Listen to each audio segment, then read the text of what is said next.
The Inspired Disorder podcast is brought to you by Hashtag Shows. Go to hashtagshows.com to check out all the cool comedy shows that are in your area by comedians that Keith and I would love to go see and have seen and enjoy watching, as well as listening to their podcasts. So go to hashtagshows.com if you're familiar with Death Squad. All the Death Squad comedians are on there. The #1 official Death Squad calendar on the internet, hashtagshows.com. Also, go to inspireddisordercollective.com. Check out all the other podcasts that are a part of the Inspired Disorder Collective. Sign up, become friends with all the podcasters, become friends with all the other fans of the podcast. There's also music and blogs and forums and all kinds of other cool stuff. So go to inspireddisordercollective.com, sign up, check out all the shows, and join our awesome community and be a part of it and help us grow and help us sustain. It's going to be a sustainable internet community where we all contribute and are able to express ourselves like Madonna would want us to, or other people might want you to. Anyway, and also go to inspireddisorder.com. If you use the code name or code word, coupon code, if you use this word, define it however you want, but use the word inspired when you check out. You will save 10% on anything you purchase there. Currently, there's some of my fine art, some paintings I have up. Soon will be art prints. There's hats designed that have artwork that I've done, or photography, or coasters, or soon puzzles and pillows and clocks.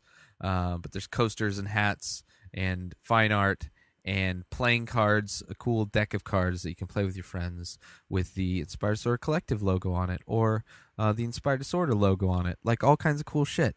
You don't have to buy anything, but go to inspireddisorder.com, check it out. I've been adding a lot of stuff. I'm adding a lot more stuff to the store, to the website, and if there is anything there that you would like to purchase, you can save 10% on your order, 10%.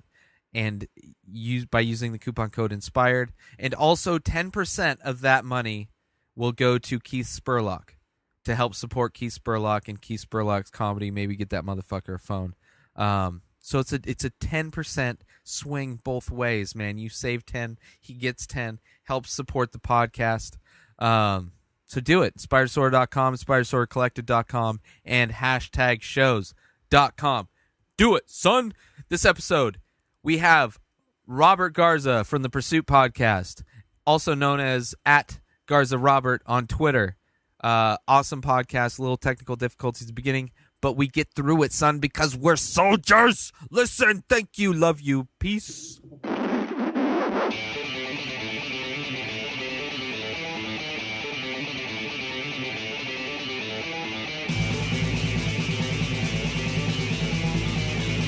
And so begins another episode of the Inspired Disorder Podcast. With our hosts, Ray Taylor and Keith Spurlock. Disorder starts now. Bam! Another intro with the hand in the face of the camera, giving birth to ugly motherfucker Keith Spurlock. And our guest tonight, @GarzaRobert on Twitter. Robert Garza. Flip it on its head and talk forward again. How you doing tonight, man? I'm doing great. It's a little later over here, but not too late to hop on with you guys. That's good. That's good. So where you at, Robert? Houston. Oh shit! Well, you're an hour closer than I am. Yeah. Oh, where's Mr. Keith Spurlock? Ohio. Oh, okay. For some reason, I thought you were around LA also. No. That was Ray and I have never met. Yeah. I knew that, but I didn't know you were that far apart. Yeah. Yeah. That's why he's so weird, because he's like way over there. The East, that time zone. It's like time zones have different mentalities, and the East Coast is a wonderful coast. Before we start talking shit about the East Jesus Coast, all I'm gonna say is when the New Year happens, where's the ball drop at? In my pants. Yeah. In my pants. It drops in New York, so this is really the only time zone that matters. Well, like, there's no like ball drop in LA. Yeah, but I don't watch the ball drop. Yeah, So. no one does, but I'm So, saying it's that like- they only watch it here because this is the only time zone that really matters. Well, that's a shitty excuse, Keith. So anyway, Robert is the host of the Pursuit podcast. That is correct. That is correct. Just and doesn't matter where the ball drops because knowledge is dropped on that podcast. And you've been doing it for a little while now, right? How when did you start?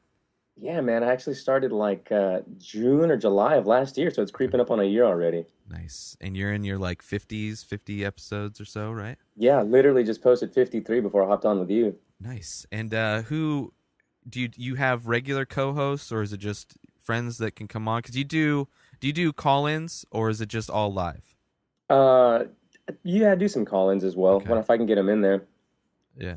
So Well, I do two buddies that usually hop on at least once a week, pretty regularly, and then the rest of the time I just kind of go on the hunt for cool guests around the city of Houston, or anybody around that I can do via Skype and knock out some cool podcasts. Nice. How many of those are you doing? Like like weekly, or more than that, or less than that, or what? Yeah, about 2 a week. Damn, man. So many people are doing. Well, I guess I do too now. Not two of this one. Yeah, you shouldn't. You have no room to talk, man. You bust them out too. Well, aside from my farts, we do get a few podcasts out a week. Yeah. Sharts, Ray. Sharts. Sharts. That's true. Sometimes you have to multitask and let one fly during a podcast, Sometimes you got to shit and podcast at the same time. It's not always on purpose, but it has to happen. It adds to the formula. It just makes it better. Well, I don't know. It definitely adds to the formula. Better is definitely a word I wouldn't necessarily use.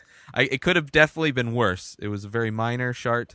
So Yeah, and the only one who knew about it was 3,000 miles away. That's So, true. Well, I just wanted. We usually like talk after the thing sometimes if we don't have to both like urinate like crazy people. But yeah, but it was like, hey, I just shit my pants, Yeah. so I Yes. gotta go. And Yes. I go, yep, I've been there. yeah.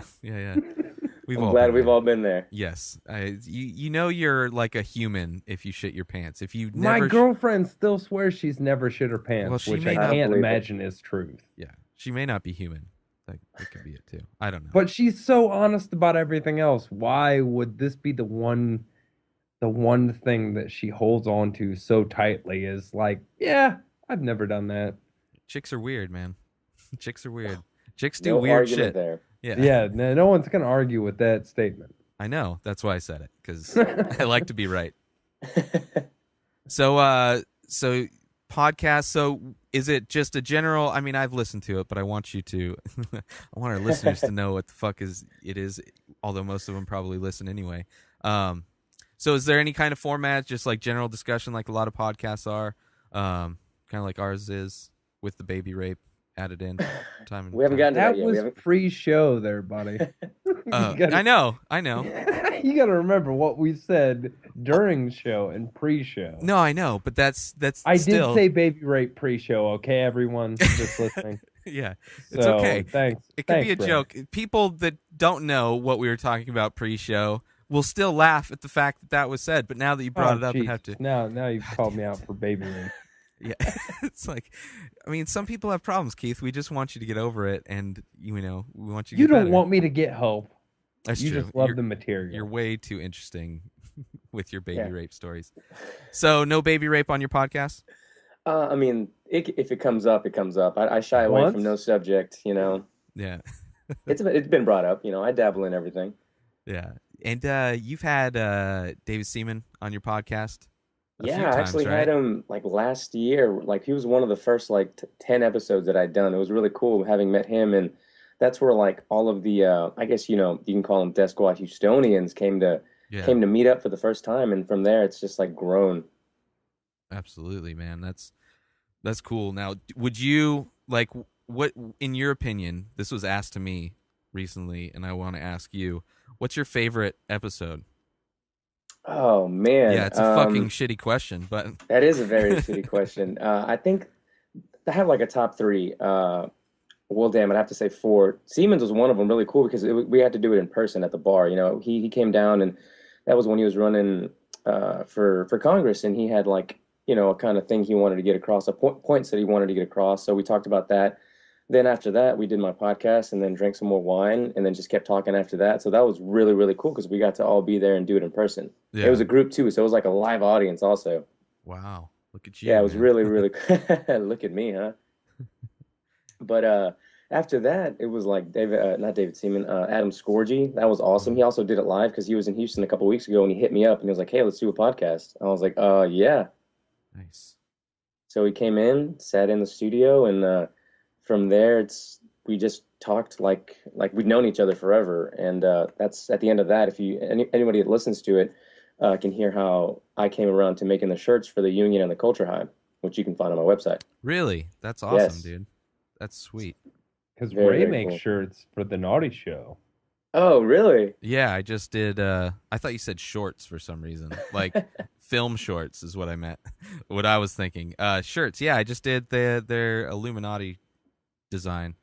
Oh, nice. So That's they all you. accepted it, Ray? Is that Yeah, no, I talked actually when I finished it up just a couple days ago or something like that, and I sent him an email with it just to see if there were any changes or whatever, and then Sam hit me up on Twitter, and he's like, "Send me your phone number, and then I'll call you." So I'm like, "Okay." So I sent it to him DM, and he called me. So I was talking to Sam Tripoli, which is kind of Oh, I was like, shit. I was a little nervous. I'm like, okay, this is weird. Like I was not expecting to be. Oh shit! Ustream just crashed on me. You guys are still there though. Fucking you. Wow. We're the That's- only important ones. I know. So anyway, yeah. So I talked to Sam, and he had a few notes, which I had kind of was thinking about doing. Are you fucking kidding me? Ustream is all. Oh well. Anyway, technical difficulties as always. Shit. Do that. Okay. So yeah, I changed a few. I only had to change a couple things, and it was done. And I emailed it to him. I haven't heard anything. They're in Vegas this weekend, though, doing a Naughty show at the Hard Rock, I believe. Yes. Right. Yeah. So, they're actually, I guess, the next 2 weeks they're not going to have live shows on Monday, probably because they'll be in Vegas. At least this weekend. I don't know about next weekend, but Well, so- that's bullshit. Yeah, I was a little bummed. But that's, I mean, people got to do what No, they got to nope, do. nope. I mean, my Monday is right now it's screwed because that's like what I look forward to at the end of Monday is coming home to watch the craziness on the Naughty Show. So anyway, yeah, shirt done. Yeah, Hopefully, that's awesome, man. I haven't heard anything, and I actually just hung out with JR, JR Steiner, who does their shirts, like the day after, because they called me out on their podcast that's saying they wanted me to do their shirt. I played a clip from it I think it was last episode. Yes. And yeah, so and then I just happened to be hanging out with JR the next day or a couple days after that. So kind of weird. Fucking awesome people. Obviously. JR's cool. Big, he's like way taller than I thought he would be. But yeah, anyway, it's Illuminati shirt is the design that I did. But you did a couple shirts for the Culture High. And where are those at? Where can people see those? You can go to robgtv.com and check them out. You can click on the store. It's the only thing in the store, or as soon as you go to the website, they're right there on the right-hand side. That's So cool. that was really cool. It's I actually the first shipment that were ordered go out like midweek this week, and then from there we'll just keep them rolling as orders come in. Nice. And that's cool, man. The things that is. can happen when you fucking the video's fucked for this episode. Whatever. So yeah, so how is your thought of like podcasting? How is everything? Because it's like an evolution when you start podcasting. You learn a lot of different shit and kind of get used to things, and shit still happens. Clearly, like tonight's podcast. So what knowledge have you gained from doing the podcasting? Yeah, let me backtrack because that's what you asked originally. It's funny because I think your theme is kind of almost exactly what I'm shooting for, and it's just kind of like shooting for podcasts with really interesting people that don't want to just accept the norm, I guess, of life, and they want to pursue different things, and they want to do things out of the box, and they want to kind of push the envelope and just see what's really out there and what all this shit's really about. And I've had luck with every single person I've spoken to that, they're all interested in all these really crazy, wacky ideas, and they have interesting, wacky thoughts of their own, and they make great conversation. And every episode or every person I talk to, my mind just continues to open more and more, and I just see things in, different lights sometimes, or my opinions change of certain things, and it's really, really cool. And listening to your podcast too, it's like you shoot for the same thing, and the inspired disorder. I think that kind of says it all. Like you want to look for the inspiration in life, right? Yeah, absolutely. And then I try to derail everything by yeah, I have just being an asshole. I was like, I'm getting pretty good at everything crashing on me during a podcast. Like, I need to really step it up and bring a co-host in that can give me the biological technology herpes. And there you go. Yeah. It was magic. It was magic. And no, man, it's definitely changed. I mean, when this show started, I had a reunion show a couple weeks ago with Justin and Derek, who helped me start this show like 4 years ago. And yeah, it's what it was when it started versus when we first started. I kind of wanted to do this type of format because I was listening to a lot of Smodcast and stuff like that. And Adam Carolla was kind of new in the podcast game too. And they kind of had an open format, just get people on and have conversations. And that's what I wanted to do, but it changed pretty quickly into a heavily formatted show. And then now when I came back with Justin, I'm like, dude, that Rogan had finally had his out, and I was like, I really want to do something like that. So that was kind of the rebirth of this podcast, was at that kind of format or lack of format for a show. Yeah, but it's like the best format for being a lack of format. Yeah, and it's like you want to just try, like my goal, which is hard because when you have all this equipment and like there's a certain amount of pressure that's not natural, but I love to try and try to have a conversation, like try to have as natural a conversation as possible with all this technology going on at the same time. Right. Which is hard, man. Like it's hard to like just talk normal.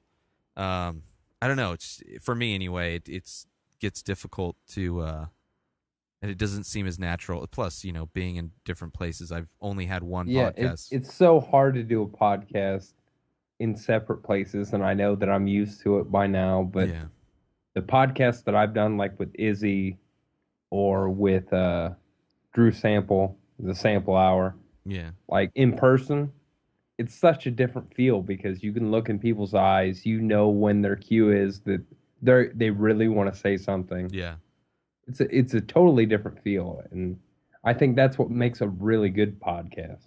Yeah, that's true. Well, that's what we try to do on this. Sometimes when we can get video working and everything working, at least it helps.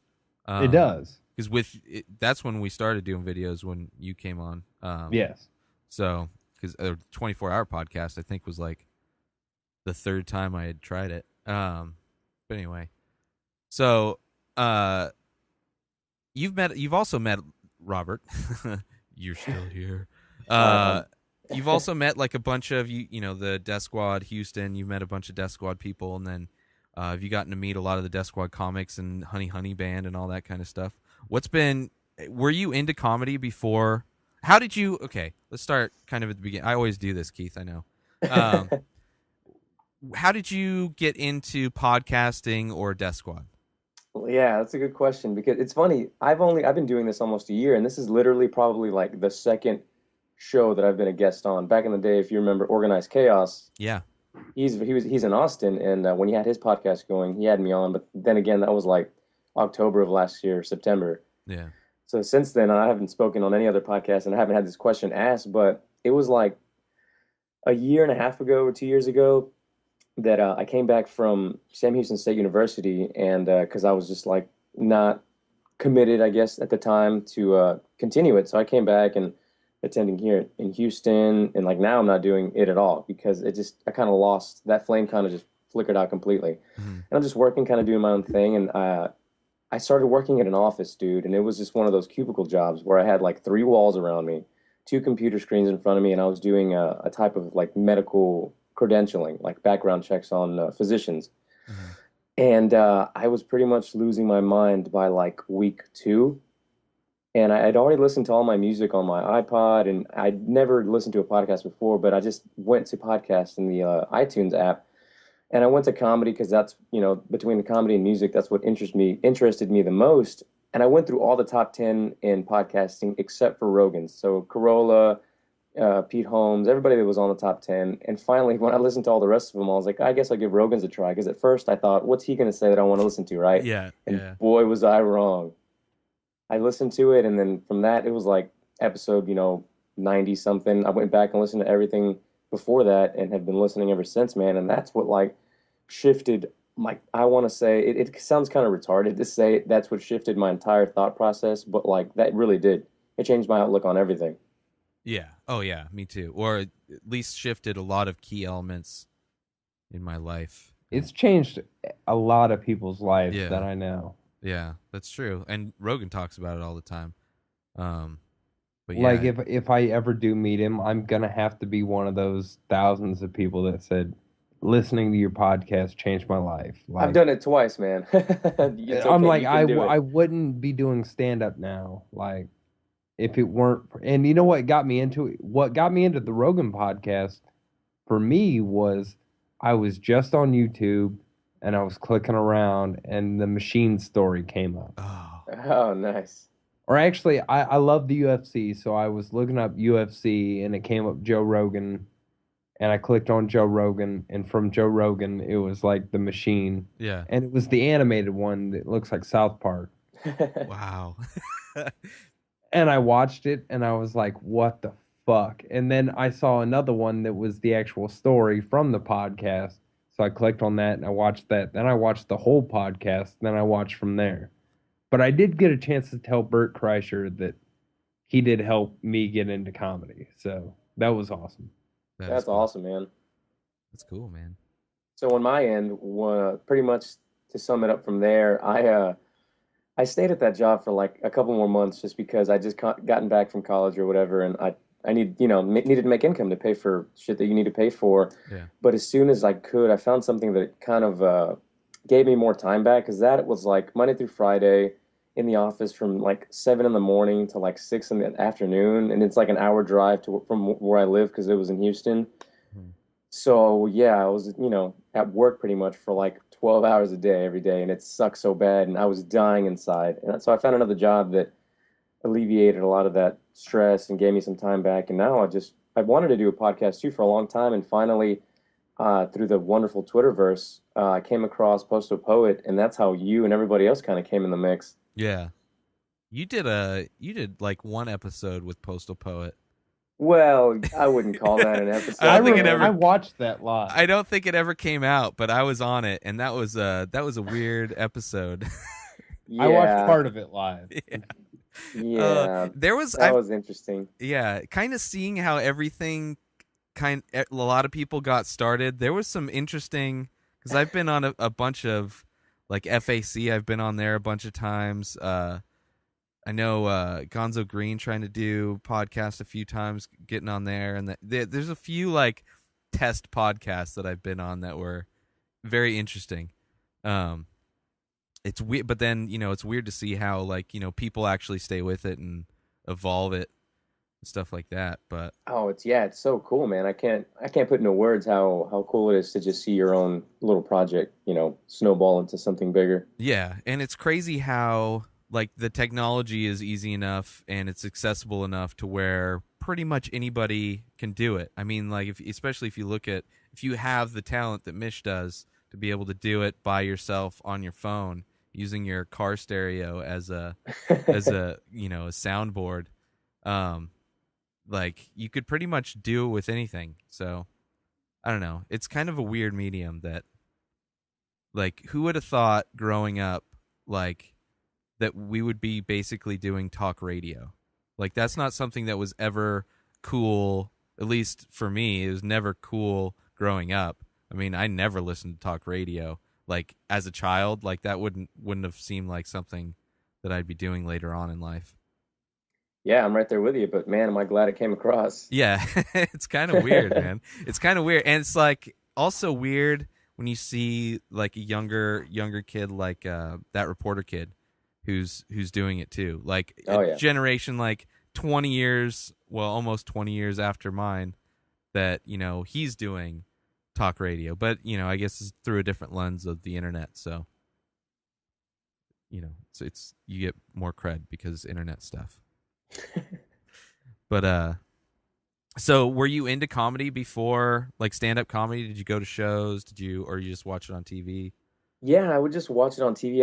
I loved, like, comedy movies were my favorite movies. And I didn't know a lot about stand-up or a lot of stand-up comedians until pretty much Rogan's podcast and going forward from that. Yeah.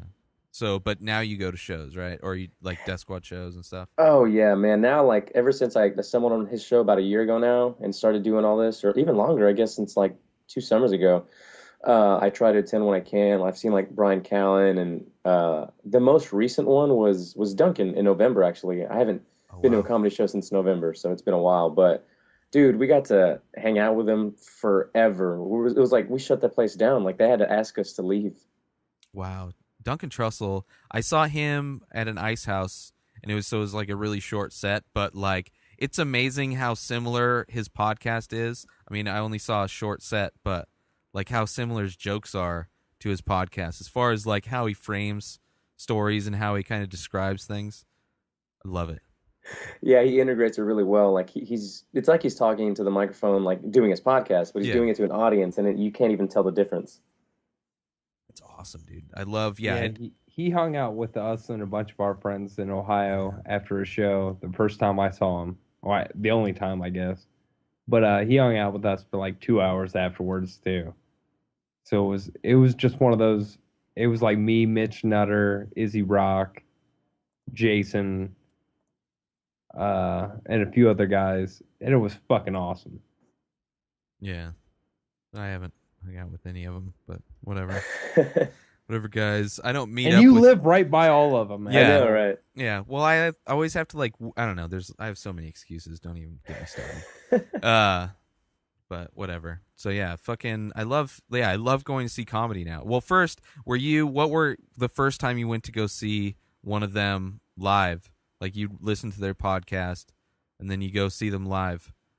What were you thinking? Were you scared? Were you like, okay, this is going to be fucking amazing? Or were you like, I hope like this dude's actually funny? Well, here's the thing. I stumbled on Rogan's podcast, I guess it was last summer, and Rogan came to, I can't remember if it was last summer or 2 summers ago, but Rogan was the next comic I saw. Like he came to Houston that like winter. Mm-hmm. So it was him, Joey Diaz, and Brendan Walsh at the Verizon Wireless Theater in downtown Houston. Yeah. Huge, like 3,500 seater sold out show. So it's not like we were going to get to hang out with any of them, but the UFC was in town also, and they had the big UFC Expo at the Reliance Center and stuff. And after the show, took a picture with Joe and Joey Diaz, and there was a bunch of the UFC fighters there too. So we're at the Hard Rock right next door, and we go in there, and it's jam-packed with people, and I sit down, me and some buddies, and, get a drink, and I look over to my right, and Jake Shields was sitting there, and I was like, oh, shit, cool. So I was like, hey, man, you mind if I take a picture? And he was a real nice guy, and took a picture with him and his little entourage. I shouldn't say little, him and his entourage of guys, and we just talked for a little bit, and they were really nice, and I go outside, and I see Joey Diaz talking to one of the fighters. I can't remember who it was, like, I don't know, Vanderlei Silva or something. And I asked him, I didn't want to interrupt, but I had to. I was like, hey, man. I was like, hey, Joe, do you mind if I take a picture? He's like, he said, as long as I'm alive or as long as I'm breathing, I got time to take a picture. Really, really cool guy, man. Yeah. That's awesome. So it was a really good experience. It was awesome. Yeah. So you watched the UFC, right? You're into UFC? Yes. Were you into UFC before Death Squad, or did that like... Yeah, I was. I was actually into it, I guess, before Rogan was even commenting on the fights. Okay. So you're like old school... Yeah, UFC. Go back quite a ways. Have you heard of our pick bet? I see it all the time, man, but I don't really know about it. Oh, hold on. Oh, shit.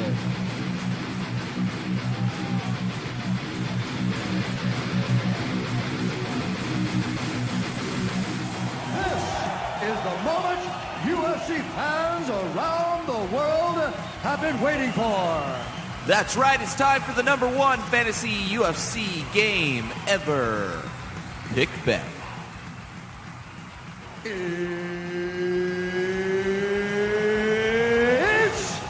time!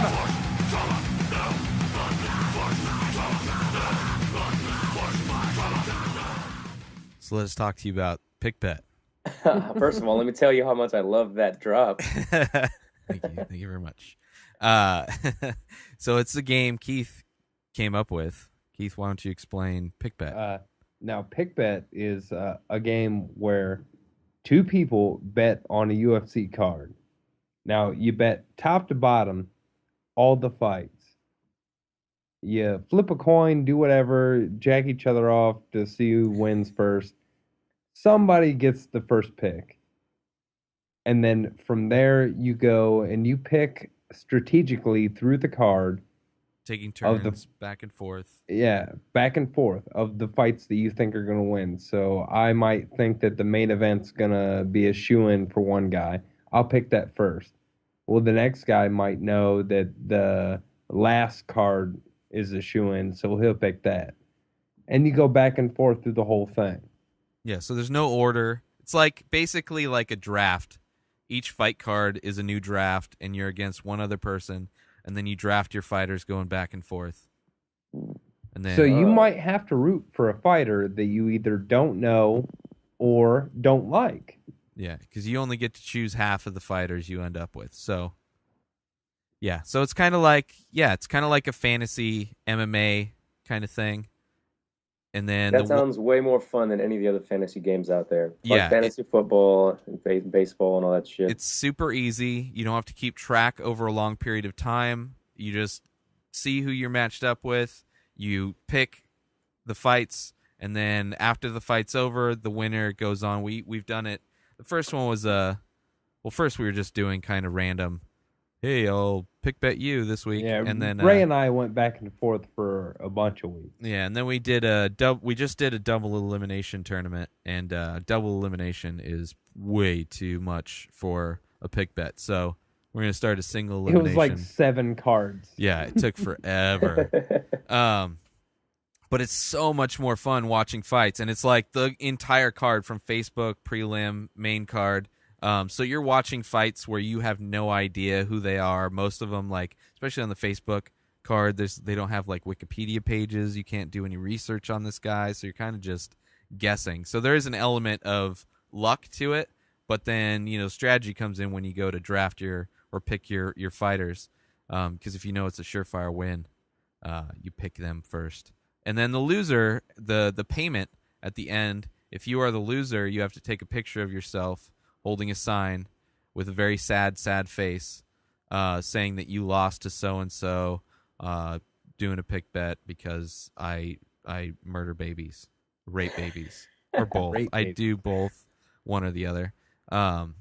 Yeah, so if you want, man, we're probably going to start a new one up here pretty soon too, right? Yes. Yes. Next card, before the next card, we're trying to. Yeah, so we've been slacking on promoting it. But. Yeah.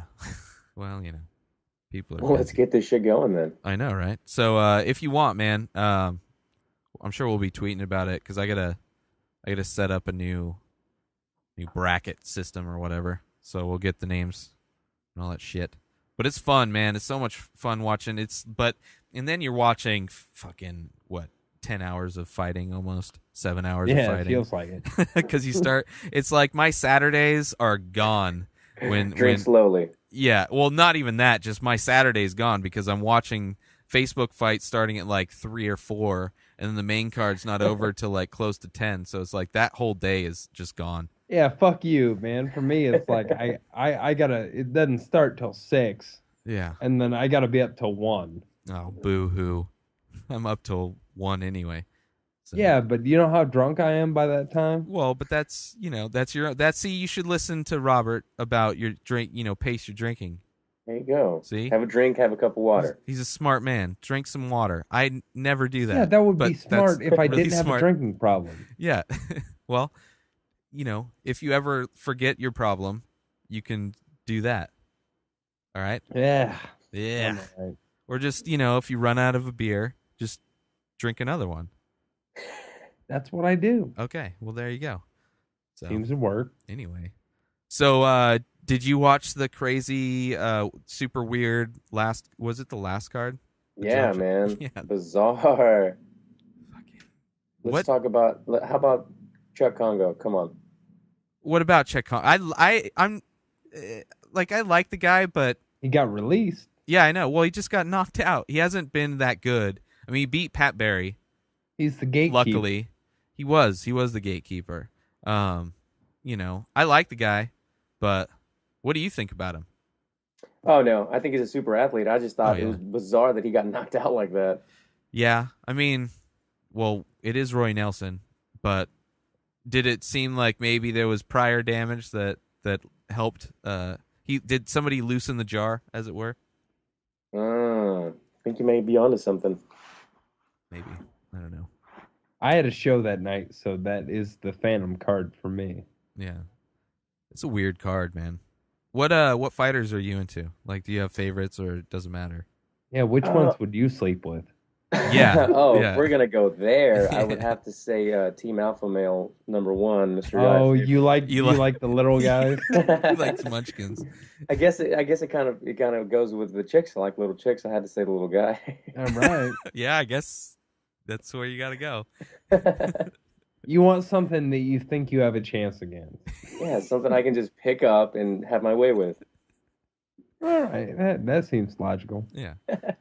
Now go forward with your tales of homosexual fantasy. Okay, well, if I must, I would have to say Uriah first, and then I really am a Lesnar fan, man. I just really wish the guy would have stayed in it and actually developed as a better fighter. Yeah. Now, do you watch wrestling?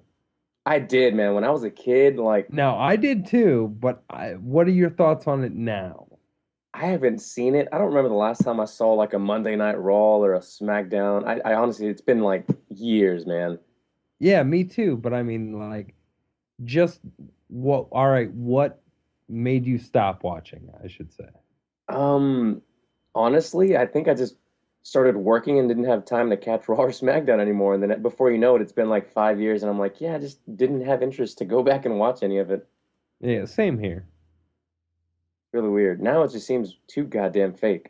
Yeah, I flip through every once in a while and then maybe give it like 10 minutes.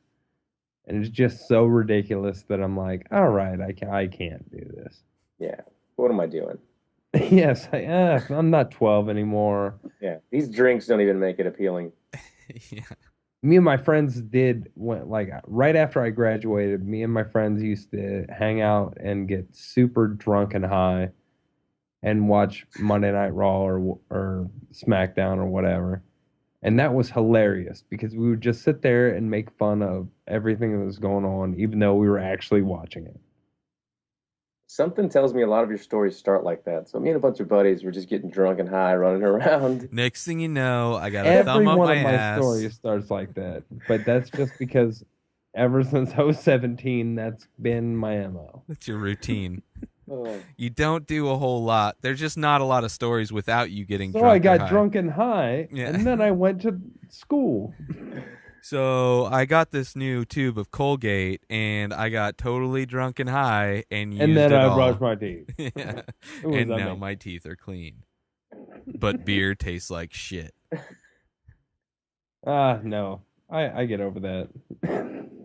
Yeah, Brock Lesnar. I was never into wrestling. That's something I never, like so many other things, I never got into. And as a super nerd, I would have figured different, right? I'm not a super nerd. I was not into like comic books. I wasn't into wrestling. I'm like a nerd, and I'm like a technology nerd. I'm not like a superhero podcast. Fuck you, you're a super nerd. Like going to Comic-Con is not really appealing to me at all. So that's like the kind of, but a fucking new iPhone gets released and I will watch the keynote and wish Steve Jobs was still alive and cry a little bit.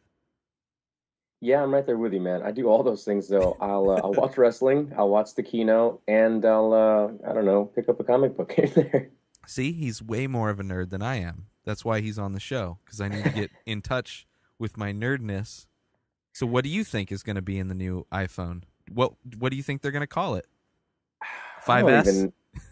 I hope not, man, because Yeah. I'm gonna be severely upset. Are you going to be getting the new iPhone, or are you skipping this one? It depends if they can really wow me, because I've every single time a new one comes out, I've gotten it. Okay. I usually wait. I'm every other year I get one. So Well, I switch with my younger sister, and I pretty much give her like my old iPhone, and she gives me her upgrade, and I'll get the new one, and we'll just keep doing that. the family plan. Yeah. Yeah. That's like, seriously, Mexicans have like it locked down with cell phones, man. Oh, Like, Jesus, all of- that is so racist. All of Ray. no, this is a very good. It's racist against like every other race than Mexican, because they know how the fuck to do it, because with the whole family plan shit, like that's everybody I work with is like getting new Oh my phones all the God. time. I'm like, how the fuck are you doing that without having to pay a cancellation fee? They're like, man, I have 30 people in my family, and we just rotate. It's a constant rotation. I could get a new phone next week. You don't understand how funny that is, because it's so true. I know. I'm like, it's not like I'm making it up. It's like I No, not actually at all. work with. This is a thing that annoys me, because I have nobody that I can do this. I have no spinning carousel of phone, hand me downs that I can do. So they're very resourceful. They're hardworking, and amazing candy. Even though Keith doesn't seem to like Mexican candy. I do not like Mexican candy. Fuck that. Yeah, I was gonna send you some too, but I decided not to waste money on postage. It's I like, don't blame you. when you come out here, I'll get you some candy and shove it down your face, and you'll enjoy it. Oh, Jesus. Just give me a burrito or something. I'll Like, just I don't get need Mexican Mexican food, too. candy. How about a nice Mexican monkey, if you know what I'm saying? Yeah. I like monkeys. Crickets. As long as you get like a Quaalude before sneaking yeah. some restroom. Monkeys are all right, I guess. You know what I'm saying. Yeah. Now, do you prefer the I've met bald Joey monkey? Diaz before. Wait, and he ain't your monkey? Is that what you're saying? No. He met you, or you met him? Were you a baby at the time? Maybe this The is only what- race I'm down right now is Asian. On my list. What do you mean? Oh, the monkey list. What do you I think? don't know. Like It's a a list. list of races, and then you're down to one left. I don't know exactly Well, what then kind of list that may be. You know exactly what I'm talking about. Well, I do now. Absolutely. Fuck. Jesus Christ. I know. This is what I have to put up with. Wait, what do you got left on the list there, Ray? I don't know if Asian would be. I had a chick that was like a quarter Filipino, quarter We're not talking quarter. quarter black, quarter No. French Canadian, and a quarter something else. You can Indian, count a Native half. American. You That can was count a half, quarters. but you can't count No, those a- were all present in this chick. I'm telling you.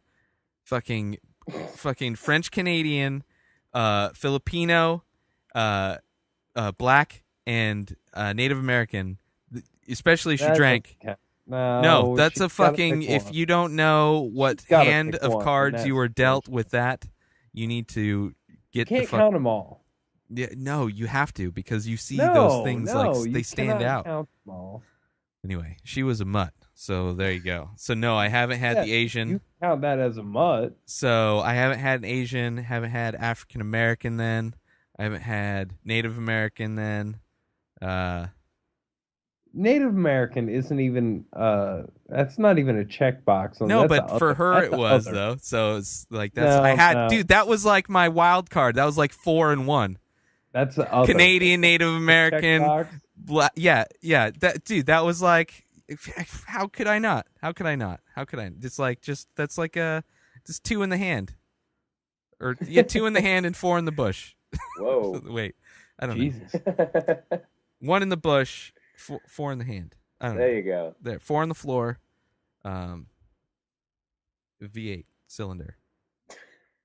Oh yeah, and thank you by the way for the heads up when I was looking to get a new car. That Oh, blog you yeah. sent me. I love my new car.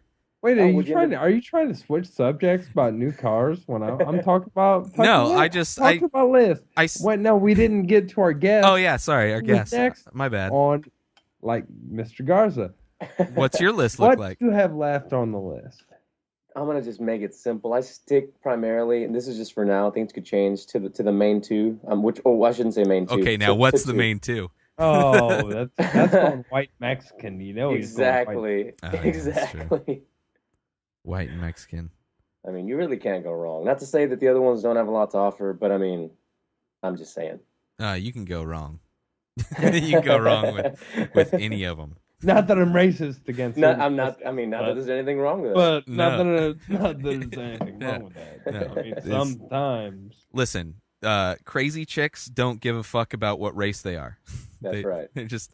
There's crazy chicks in every race. If you take anything from this episode, it's that. Yeah, everybody's equal as far as females being crazy in a race. All right, now what's your most exotic? Ray? Well, are you talking the mutt? yeah, the mutt was the most exotic. I mean, yeah, that's got to be the most exotic. Our guest? Yeah. No, I've never slept with our guest, so. But he would probably be at the list. He would be at the top of the list or second, maybe, as far as exotic. I would have to say half Hispanic and half Salvadorian. Okay, there you go. Not See, bad. you got Not a bad. halfie out of the way. That's a Mexican melt right there. Yeah. Yeah, that's a breed of its own. See, different breeds. I'm gonna have to go with a black Swedish girl. Oh my. That is a mix. Okay. All right. Yeah, Cheers so to you, sir. Yeah. Thank you. That's a very rare breed. Yes. Like if you're gonna go, This is like trading cards or like I've collected. What I collected was a black great game. Swedish girl. I've got a Pikachu. Suck it.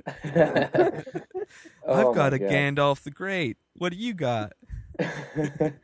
Before we switch gears to the next subject, last night I was out and about with some buddies, and we went to. It's called Midtown. It's like a mini 6th Street in downtown Houston, right? It's a really nice area, a lot of bars. You just walk around everywhere. People are just everywhere, man. You can't even walk on the sidewalk, so I was just bumping into people. And we were wrapping up the night, and as we were walking back to my truck, it was like 3 blocks away, so we had to walk a distance at like 2:30 in the morning.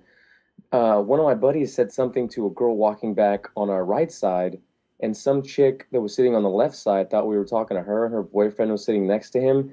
And these two were drunk off of their asses, and they just like get up and start following us. It's like 6 dudes, and it's them two, and they're just yelling like "Fuck you! Turn around! Fuck you!" And like my mind was blown, man. This guy, it sounded like he was getting killed or raped to the top of his lungs. "Fuck you!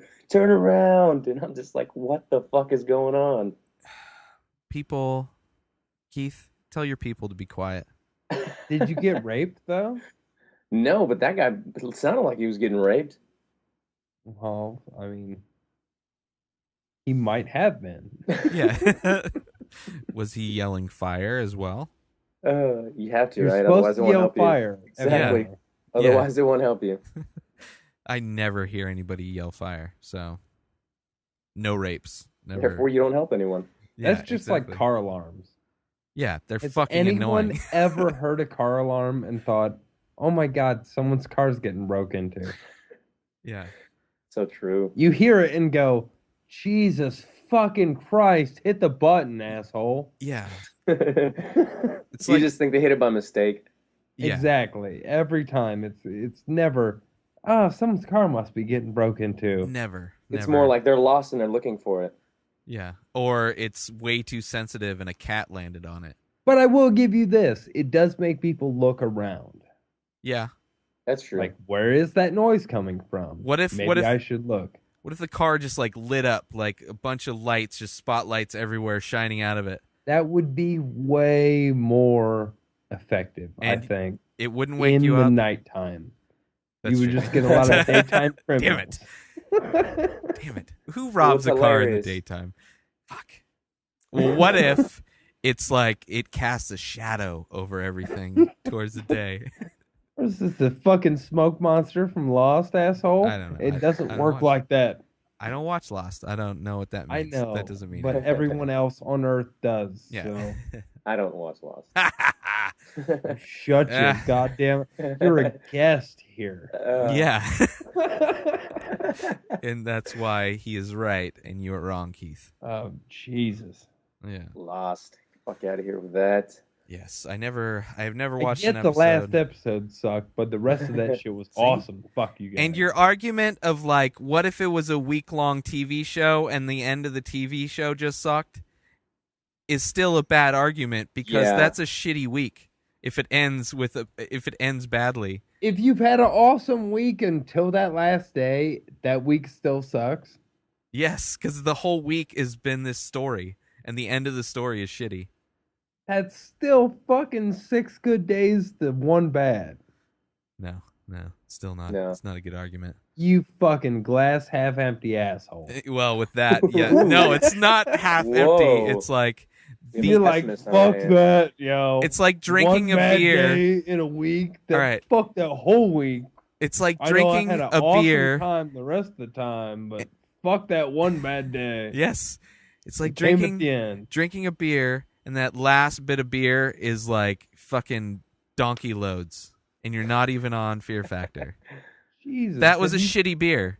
He loads again. Yeah, it's a shitty beer though. The end of the beer sucked, and it's like, well, that was fuck. I'm never gonna drink that beer again. What, were you drinking the beer for a fucking week? Some people like to nurse their drinks. I'm not one to judge. All right, Keith.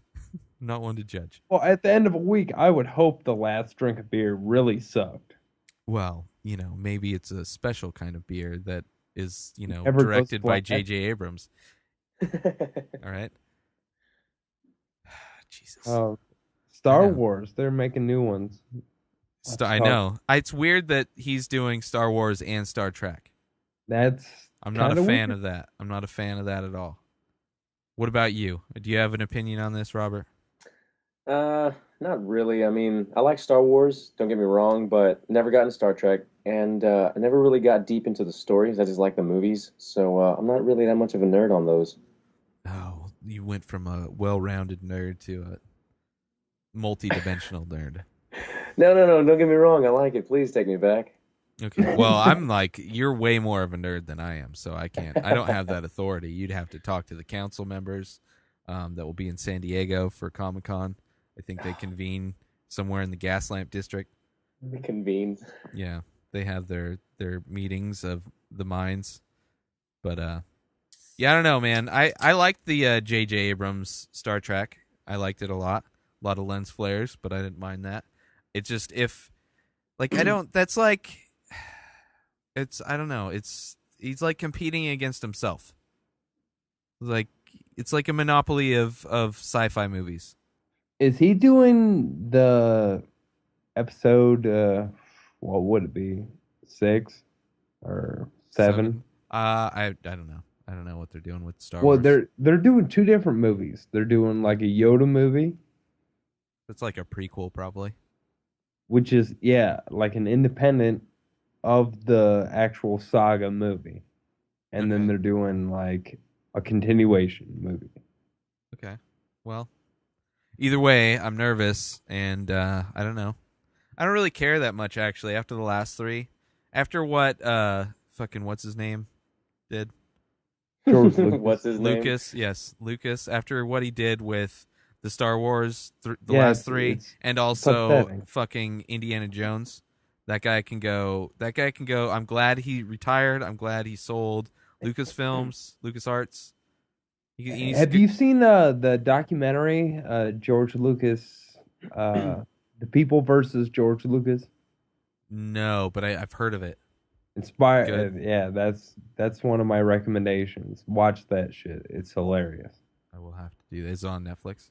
Yeah. Actually, I may have watched that. I don't know. I may have watched it, but I just don't remember it. It's a lot of George Lucas raped my childhood. Yeah. That's cool. Baby rape. Since we're on the subject, a documentary you should watch for all you artistic folks is it's one called Pause, Press, Play. Has anybody seen it?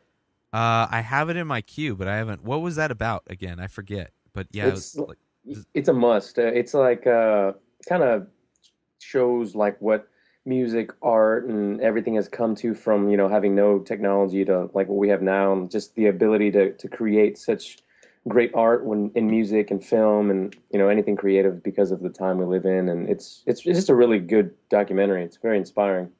Yeah.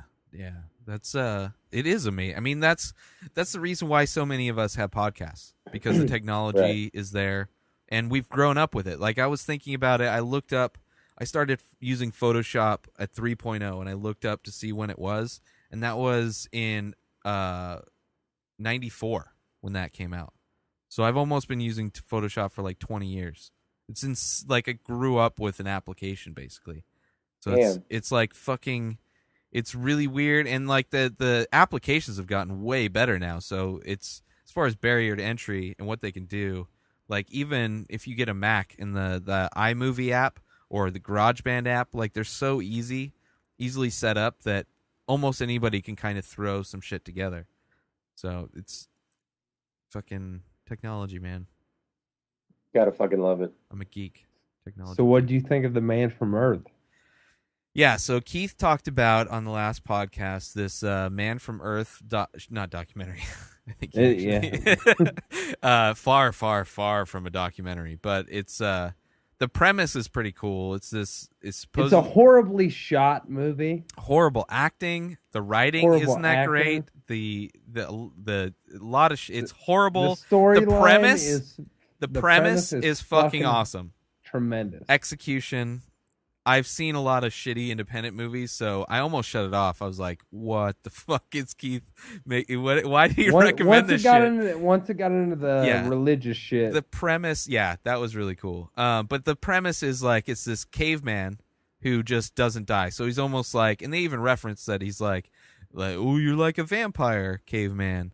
Because he never dies. He like got to age 30 something, which he looked 35, way older than 35. He did. He's like 45 maybe. But apparently he's a caveman, got to 35 and just stopped aging.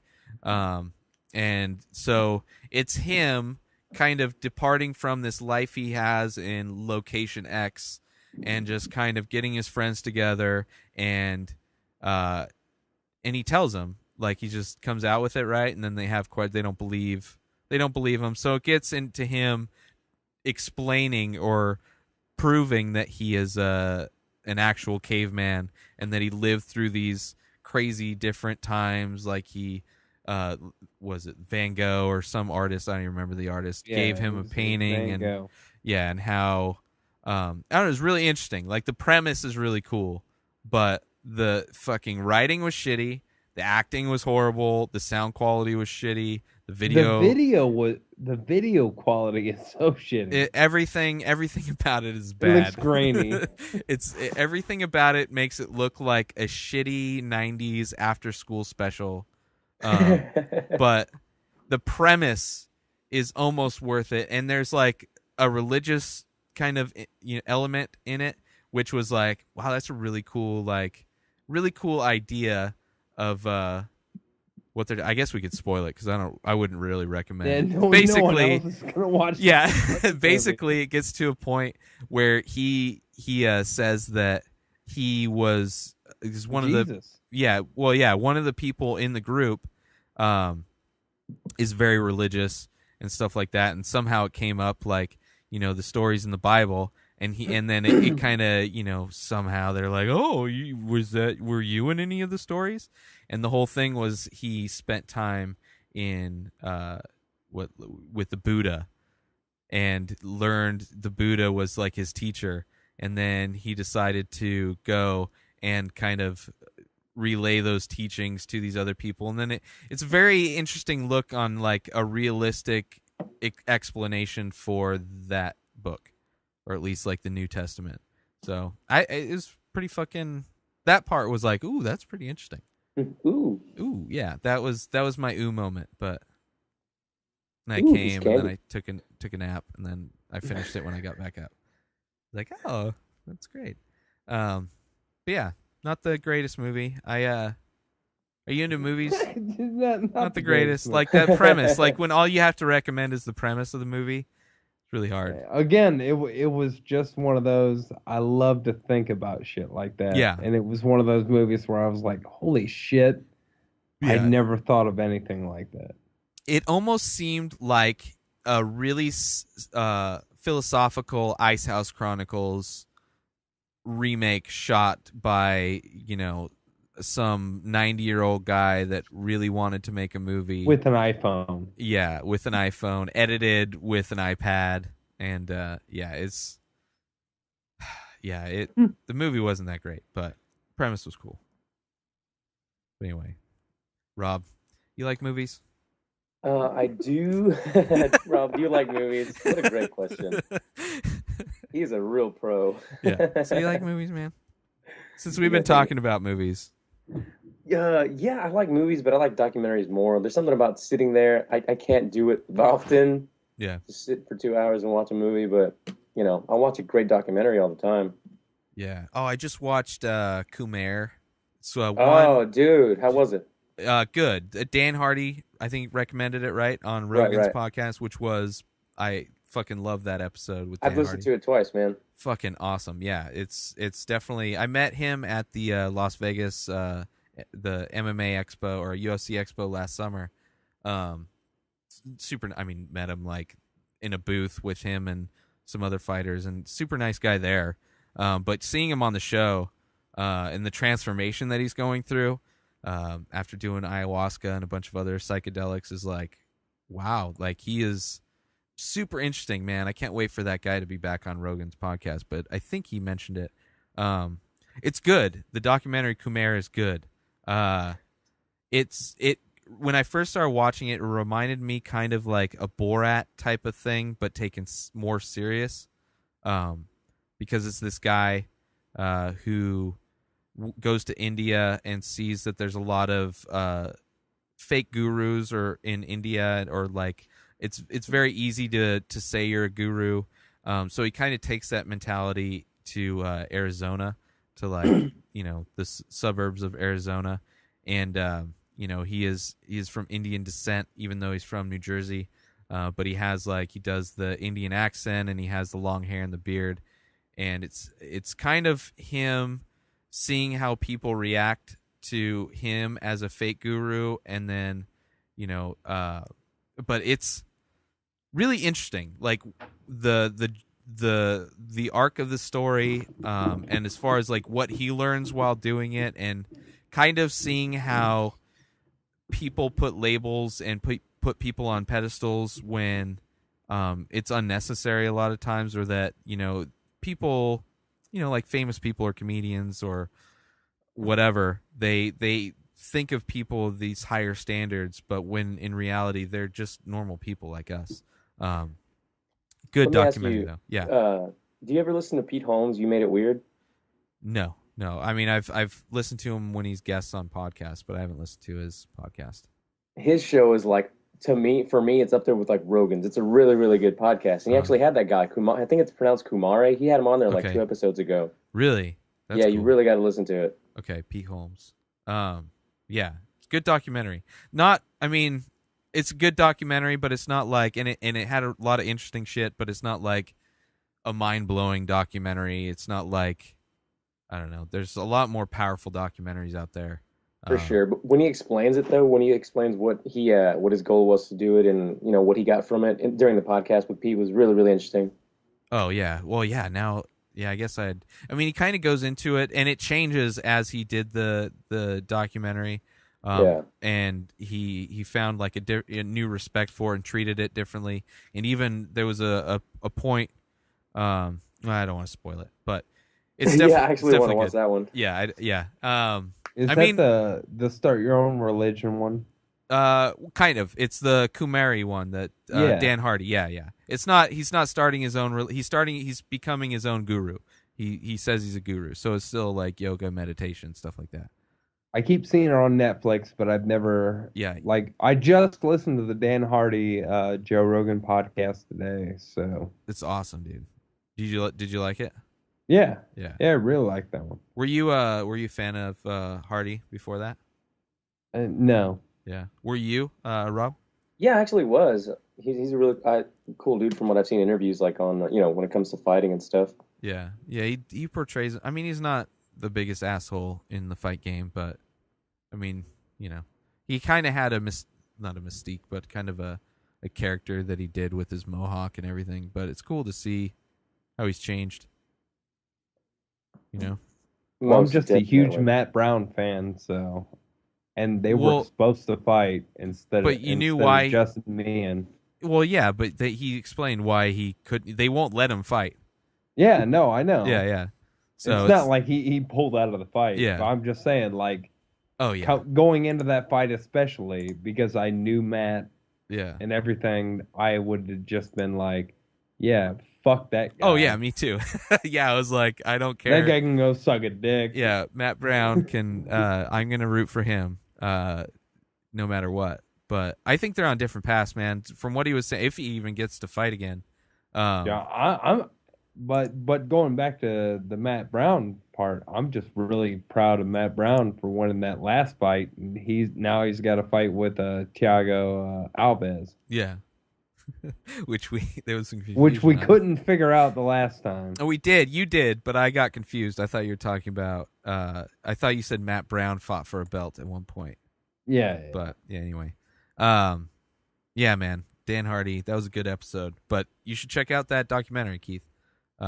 It's pretty good. Yeah, that's next on my list. It's like it's not too heavy, but it's interesting, and it's interesting to see how people in Arizona, the suburbs of Arizona, like that, similar to like the area I grew up in, Bermuda Dunes, like kind of, there's a lot of golf resorts and stuff like that, and a lot of track homes and everything. Similar type community setup and similar type of people living there. Yeah, it's a pretty good documentary. What other documentaries, is there something that you've seen recently that jump out? Yeah, that pause press play one was the one I saw a week ago. That one's really good. That's the most recent one. I actually watched the Rocks documentary too. That was actually extremely good. Documentary on The Rock. I didn't even know. Yeah, I'm actually a big fan of the guy. Like, he's one of those figures, to me that's pretty motivating and inspirational. It's overcome a lot of adversity. Yeah. Are you a fan of his movies? I am. Because I'm also a gearhead, so I love the Fast and the Furious. Yeah, but like some of his movies or all of his movies? Like, are you a Rock actor fan? I would say I am. I don't know if that's gay to say. No, not at all. No. If you said I would love to suck his cock after every movie, that maybe, but. Well, I haven't seen what is it, Pain and Gain, so I can't. I don't know yet. That's true. You might have different feelings after that one. I heard that wasn't that good, man. Michael Bay directed it. Yeah, but I actually heard he was the only one that made it good, The Rock. So that's kind of why I want to see it. I thought it might be like a Big Hit. I don't know if you guys ever saw that Big Hit, Mark Wahlberg back in late '90s. It's like a comedy action. It was kind of. I mean, it was around the time Jackie Chan was popular, Rush Hour, Shanghai Noon, all that shit was coming out. Those action comedy was kind of big then. But Mark Wahlberg, he's like part of this elite hit squad. But it's kind of got like these comedic tones to it. It's actually good, man. I used to watch that shit all the time back in like the late or early 2000s. There's another new documentary that I saw recently I'd like to. Skatopia. Skatopia? Has anyone seen that one? Is that about skateboarding? Yeah. I think I may have that in my queue about too. Skateboarding. Yeah. It's actually it's a place in Ohio. Oh, really? Is it about like a skate park or what? I don't know. It's like a campground for skateboarders. Huh. But it's like a anything goes type place where, I don't know, it's just craziness. Like, if anyone, like, I used to get into the hippie music festivals. Uh-huh. And it would be like if skateboarders had their own hippie music festival campground. Yeah. Yeah. Like fantasy baseball, but for skateboarding. No. Okay. Not at all like that. So like Back to the Future, but for skateboarding. No, just like a campground where you can do a shitload of skateboarding, and your pay might be you might have to dig a trench for them That's cool. because they're going to build another whatever. Hmm. So they don't charge you to get in, but they will make you do work or charge you to get out. Yeah. That's a good idea, man. I mean, that's like a community building, Exactly. you know, and teaching kids. Is it like mainly for younger kids or like older people go there too? I think everyone really like in the documentary there were a lot of like old school skateboard guys who went there, and actually on one episode of Viva La Bam, Uh-huh. I think they went to this place. Oh, okay. So but it's fucking it's awesome. Like they've got outside, they've got inside, they've got a place where bands play, and it's like mostly punk skate bands and shit like that. Yeah. But they have like festivals and shit where it's like a weekend thing where they have like 50 bands, stuff like that. So it is cool as fuck, but I recommend that. Skatopia is the name of the documentary. Sweet, man. Fucking always good. Like there's so many. That's one thing with Netflix that I love. They always had like a ton of documentaries, and then I've been getting into a lot of their independent movies too. Like once you start, do you like rate your movies? Yeah. Yeah. Like that's definitely, I've been doing that a lot more, and it seems like their recommendations have gotten better. So like apparently it works. A lot of people I know that don't though. Like I don't know. You big Who would on do such a thing? What's that? Who would do such a thing? You might as well rate it if you watched it. Yeah, I don't know. I just like a lot of people don't rate. There's a lot of shit I don't rate, like Amazon. I never rate shit. I wish I did, but I don't. You know, I don't know if that would help, but you know, I don't rate podcasts. I don't do any of that. Pretty lazy. I'm very selfish listener or participant. I don't know. So what's next for you, man? You do you also do the video. You are still doing that? I'm assuming anyway. The 4 Stupid People, right? Yes. So what is that? How did that come about? Well, the creator of it, buddy of mine, his Twitter handle's I believe at John the Rev. Me and him go way back, and he's always had these ideas for these shorts and film, and that's what he graduated from the University of Houston with, was a degree in film, I guess, or I don't know what the exact production or some shit like that. And he just came up to me one day and said, "Hey man, I got 2 other buddies from my film class that are really into this idea I have. I know I've been talking to you about it for a long time. Do you want to join in and see where it goes?" And I was like, "Yeah, definitely." So I'm kind of the 4th of the 4 Stupid People. Do a lot of the pumping of the links and stuff, and on the YouTube channel. And I also participate in it as well. So we've been shooting that for a couple months now. We have like 2 full episodes up, and we're ready to release the next one, and just a bunch of shorts to go along with it. And yeah, man, it's kind of just their fun project, and I'm kind of going along with the ride, and it's pretty cool so far. It's fun shooting the shit, shooting the skits, and finding people along the way that want to do crazy shit too. Yeah. So it's like sketch then? So you do like little sketches or something like that?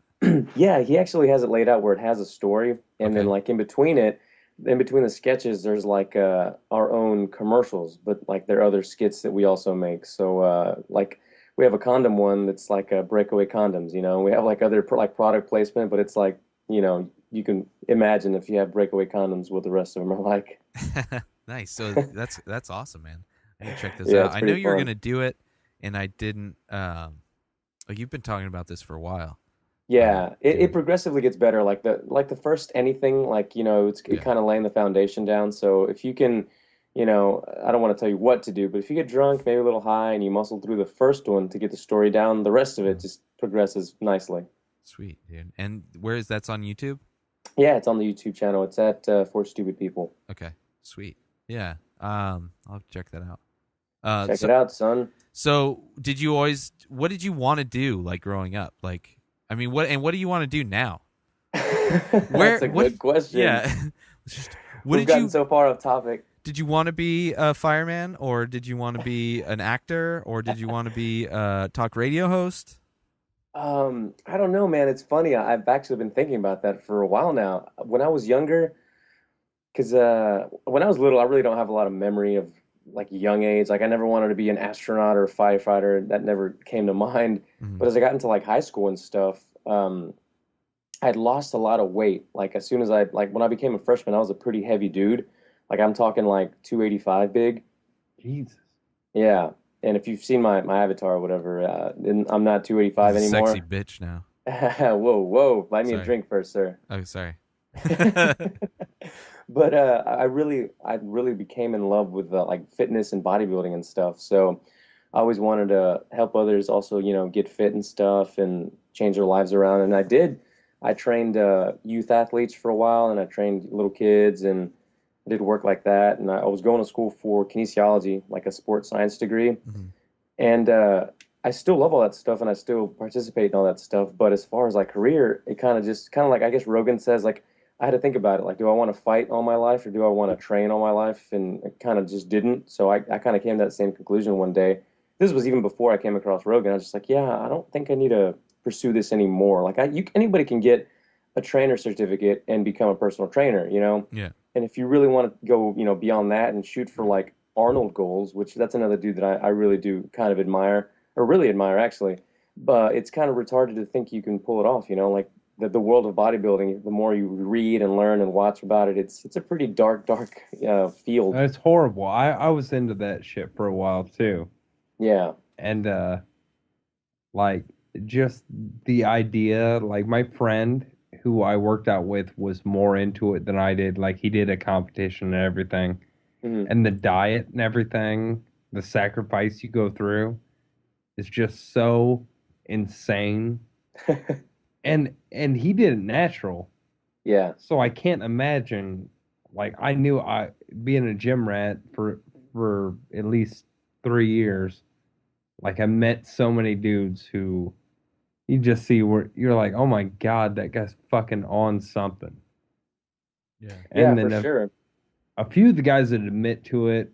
Other guys would be like, no, I'm straight. But you're like, yeah, but I have good genetics too, and I'm gaining muscle, but not like you.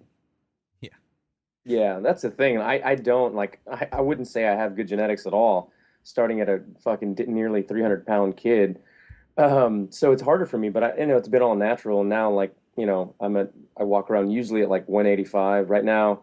Kind of took some lazy weeks and kind of walking around like 200, but I get, I don't know, some type of rush from, because I like the science in it. So if you can mess with your diet and like cut weight and, do stuff like that, it really intrigues me also. So I actually kind of fond of like the hard dieting, and then you kind of take some time off and that kind of stuff. And I actually want to compete also one day. It's just one of those things that like I kind of want to knock it off my list. Like, let's do a competition, see how it goes. What kind of competition would you want to do?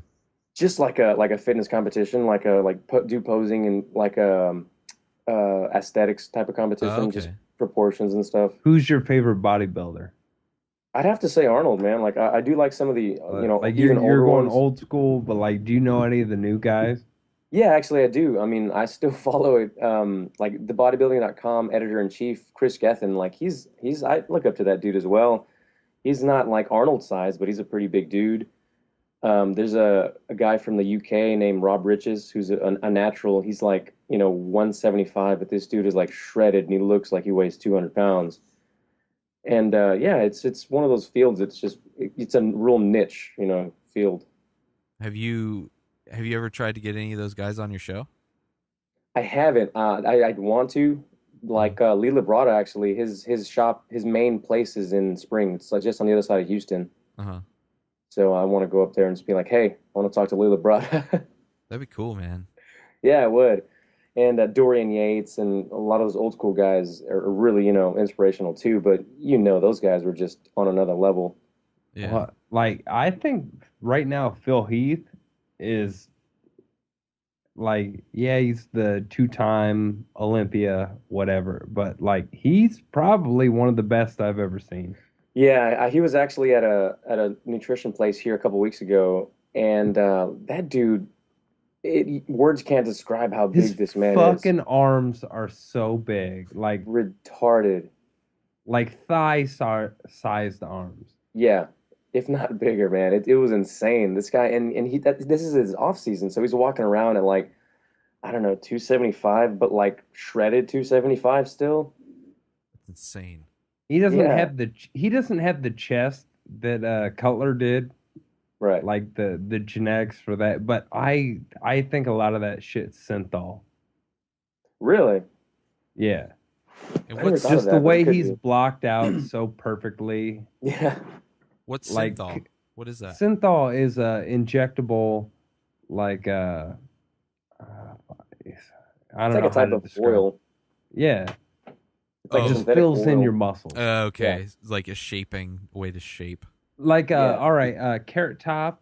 If Uh-huh. you've ever seen him, like from Yeah. a couple years ago, where he was just ridiculously huge, Yeah. and his shoulders looked like they didn't belong on his body. Yeah. That was synthol. Okay. That's Like not he just kept injecting his shoulders until they were just too overly ridiculous. totally look like a clown version of a action Yes. figure.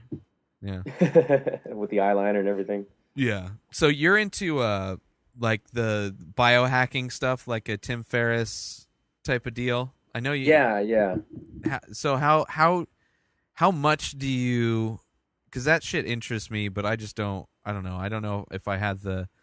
There's a lot of things I don't have that keeps me from doing that. But how much of that do you try and do? How much of that do you fuck around with? As much of it that comes, as much that, how do I fucking word it? As much as my mind wants to, I guess. Like, there's certain things that I don't dabble in too much of the supplementation, like mind-wise, like biohacking that way. Uh huh. Be just because, just like with testosterone or anything like that, like I never fucking even thought about steroids or anything like that because I'm too much of a pussy to take anything like that. Yeah. But when it comes to like your food, your nutrition, and stuff like that, the even natural supplements, that I do dabble in because it's interesting to see what, you just incorporate one thing and give it a week, 2 weeks, and you'll see, what it changes and how much changes and how much effort you've had to put in, or if you can do something like change a certain part of your diet, not have to put any more effort in and still see results. That's, what interests me.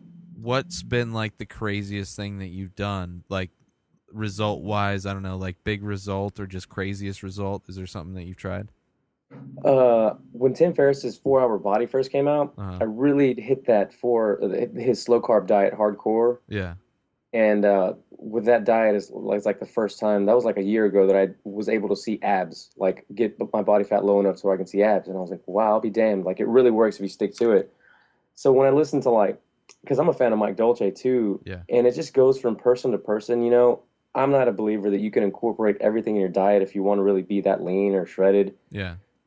And Tim Ferriss's approach is pretty simple.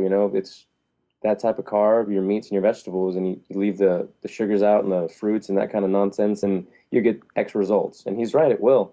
So it's trial and error. If you're interested in it, it's really something to look into. Like, look at Ferriss, Dolce, and even Brian Callen had some guys on that. They have a book I want to look at. It's like Alpha Male 2.0, like generating the perfect alpha or some shit like that. Uh-huh. And Dave Asprey, right? That's the bulletproof guy, right? that's a bulletproof He guy, does, yeah. But he does some of that stuff too. yeah.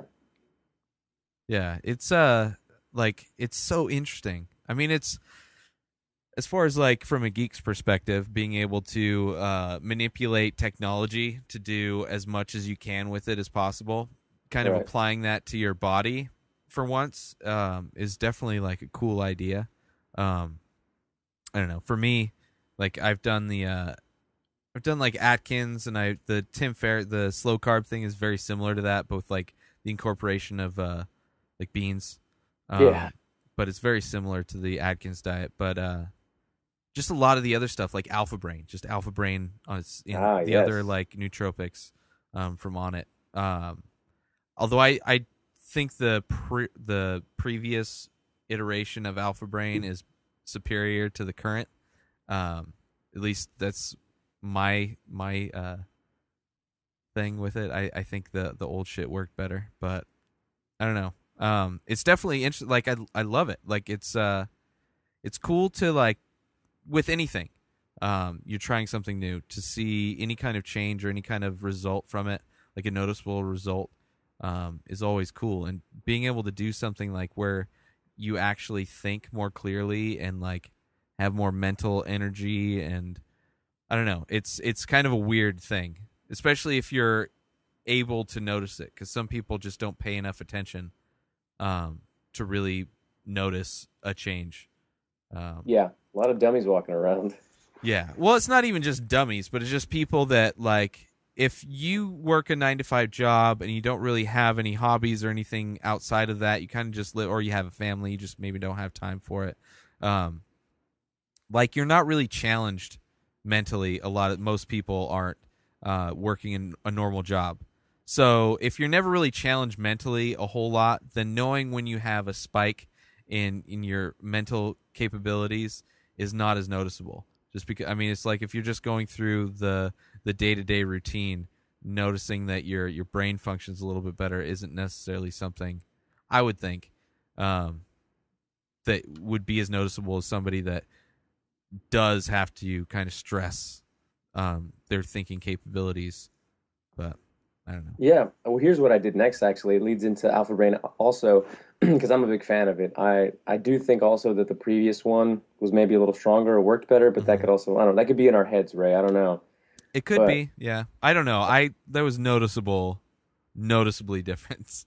Like, it did give me like upset stomachy, but like my brain functionality on the, I don't know. It could be maybe it's like an anti-placebo. So what I want to do next, because like I said, I'm still into that, all the fitness stuff, but away from that, going forward, coming across podcasts now and meeting all these people and really trying to embrace like the things that I really desire, like things I really want to do. And I guess you could say my dreams have always been to be a musician. Like that's what I always wanted to do. Really? Yeah. And growing up in a traditional Hispanic household, like my parents are great parents, great providers, all that stuff, loving family. But the thing with a lot of Hispanics, they're not very, I guess, they don't take their kids, like a lot of them, to like practice, drum or go to, a sports practice. It's just like there was no time or there was no money to do it or whatever. So I never got the opportunity to do that as a young kid. Yeah. And now I've been taking all that under my own hands and say, fuck it. I want to learn drums. I want to learn guitar. I love to sing, stuff like that. So that's what I've been focusing my time on. And I actually did, I just picked up actually taking the guitar serious about a month and a half ago. And I hadn't taken Alpha Brain in a while, so I thought, I'm going to take this 30 days of Alpha Brain and hit these guitar lessons really hard. And dude, music runs in my family. I have a lot of talented brothers and relatives and stuff, but I just never had any practice with anything, so I didn't know anything at all. Yeah. And I started the lessons, and before you know it, man, like a week, 2 weeks in, I was remembering the chords, remembering all the notes and hand positioning and stuff. And I really do attribute a lot of that to the Alpha Brain, to tell you the truth. I mean, it could be talent too if it runs in your family. I mean, it could be just naturally you're able to pick shit up a little bit better than other people. But yeah, Alpha Brain. I mean, it's hard to know because did you do the playing guitar, or you try doing the guitar before Alpha Brain, or is like you were doing both? It's like, if I'm gonna start doing this. Well, I picked it up before, but I didn't have anybody to really teach me, so I couldn't take it serious. I didn't know where to go. Okay. Like, I'm somebody that if I don't know anything, I kind of need somebody to like lay down the foundation for me. I wanted to learn all the fundamentals. Yeah. So what kind of music? I like everything, man. I really do. I know that's a lame thing to say because everybody's like, yeah, I like a little bit of everything, but I really do. I love country music. I live in the country. I love country. I love, I listen to some hip hop, rap. Rock. I grew up listening to Pantera and Nirvana. Yeah. So I love that kind of music too. And I'm a huge John Mayer fan. Anybody else? I don't mind John Mayer. He's not bad. Can't remember the last time I've listened, but I listen to music similar to that, like kind of mellow. I like Dave Matthews. Okay, well, I despise Dave Matthews, so I'm sorry. Oh shit, Mish is gonna beat you up, man. No, Mish is huge. Sorry, you like John Mayer, but you don't like Dave Matthews. Yeah. There's a difference, which is man. like, no. Yes. John Mayer's like Dave Matthews. No, you're crazy. Little clone. No, You're out of your mind. they're similar. Like similar. They might be played on the same shit. radio station, but It's the same shit. yeah. Let's see Dave Matthews play some blues like John Mayer. Yeah, not quite. Or yeah. Well, anyway. Well, if we're going that route, then I'm gonna go Jack White beats John Mayer. Yeah, but I that's like different. Jack White, but that's different. Yeah. Oh shit! They're different kinds of music. Like, But like if we're going blues, a Jack Johnson is like similar to a John Mayer, which is kind of, it's like easy. I like Jack Johnson. No, I know they're not same genre. John Mayer, but they're like same, like they're mellow. They're like mellow, chill rock. Kind of. Yeah, I agree with that. I don't know. It's like when you get to your fucking late 20s, you stop listening to a lot of. You change. I don't know. For me, anyway, I'm speaking for myself. Are you in your late 20s, Ray? No, but that's when it started changing. Right, that's what I'm saying. It started changing. I'm talking about back in the day when I was in my late 20s, and like, wow, my music taste has changed. Like, I'm not just listening to like the same shit I had always liked, the grunge and punk and Green Day. Yeah, like the stuff that I grew up, the alternative music I grew up listening to. I listened to a lot of metal, and I got out of it recently to the point where I still appreciate it. But I like a lot more mellow shit now because I'm not as angry. Yes. So John Mayer and Jack Johnson, these are mellow people. Have you heard of Xavier Rudd? I've not. You should check him out. I'm writing that down right now. Fucking if you have Spotify, his shit's on Spotify. But he's I come Spotify all the time. Okay, cool. Yeah, he's like from Australia. He's a singer-songwriter, total hippie guy. He plays like didgeridoos and he plays all the instruments. Fucking crazy.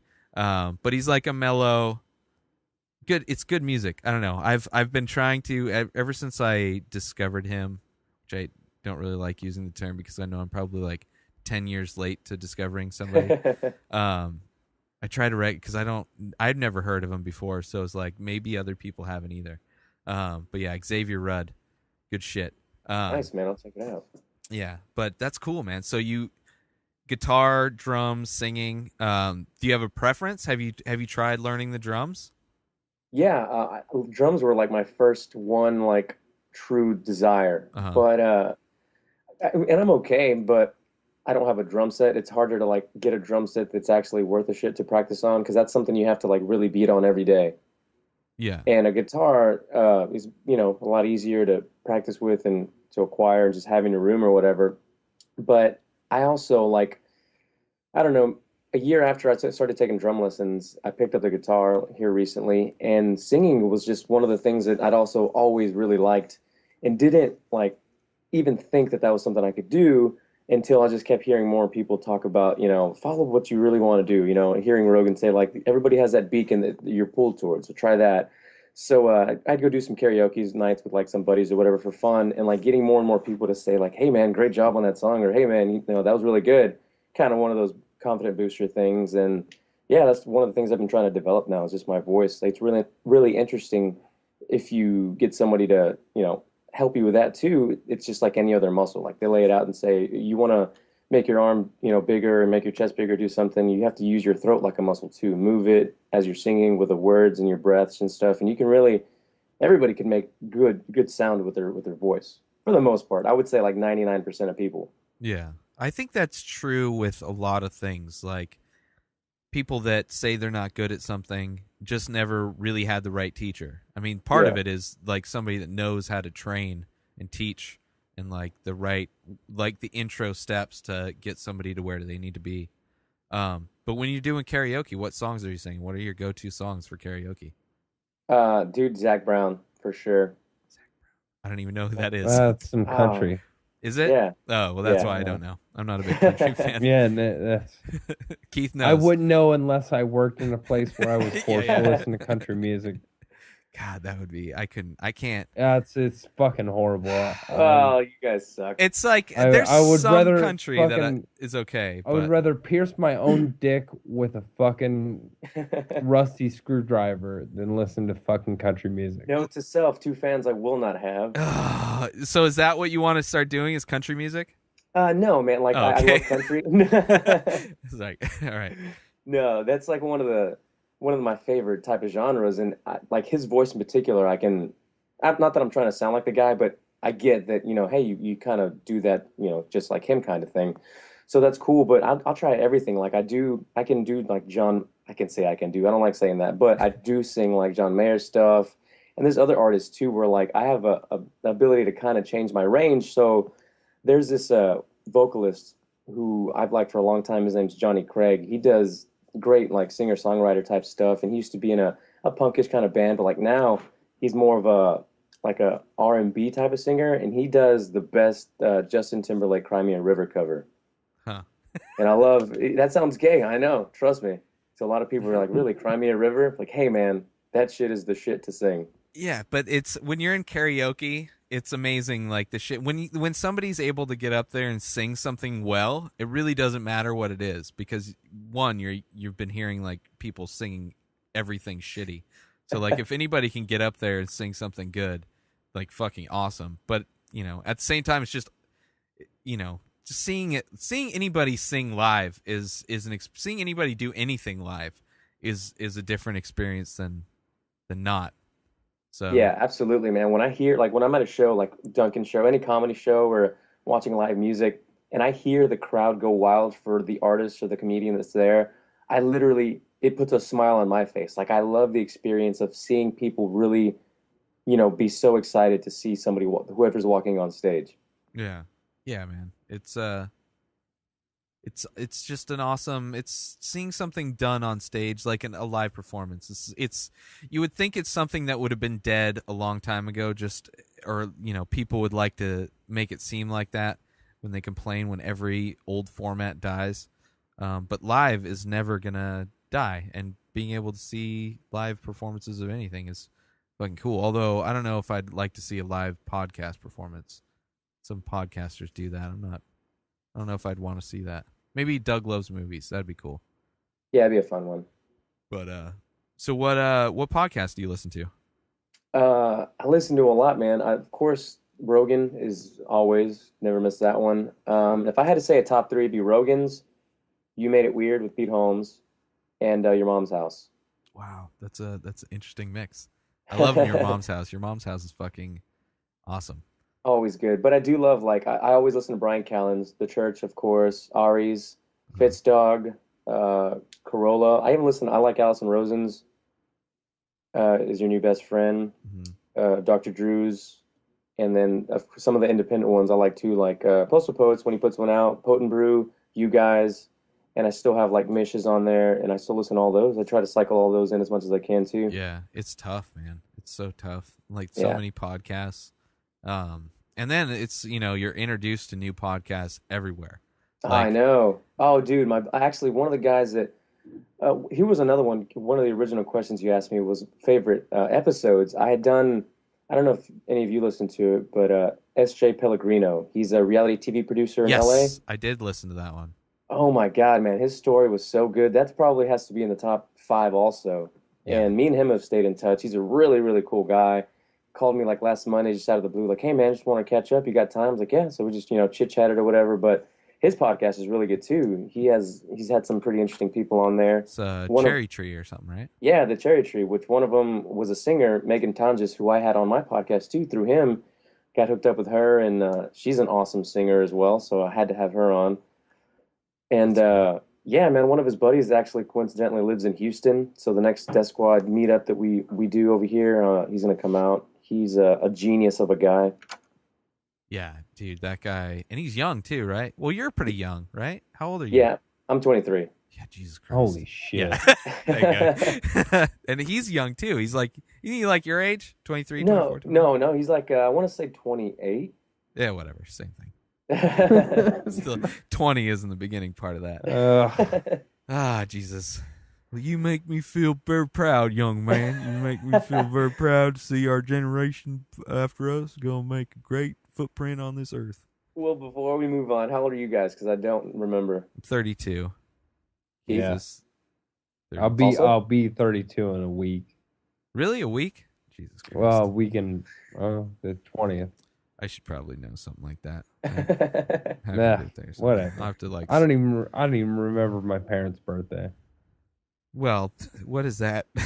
Yeah, like how does that? What an obscure thing. You're to like, say. I should know that. I'm like, fuck. I don't even know how many strawberries I've eaten last month. How many pots have you smoked? 0 pots, sir. 0 pots. Few bowls, but no pots. Yeah, dude. So, see, music. Yeah, so that's a direction I'm trying to head in myself. That's awesome, dude.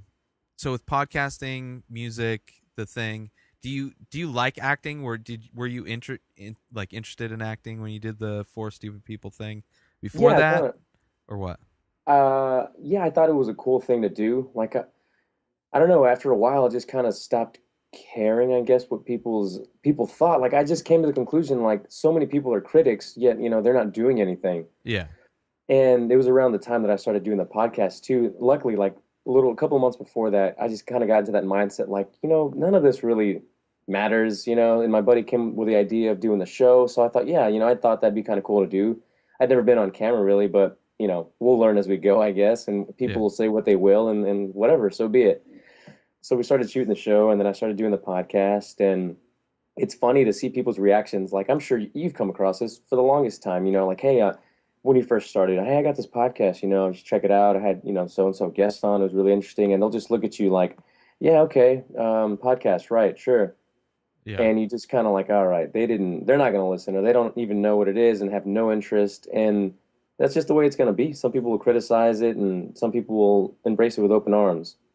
Yeah, I don't ever tell people that I do podcasts in real life.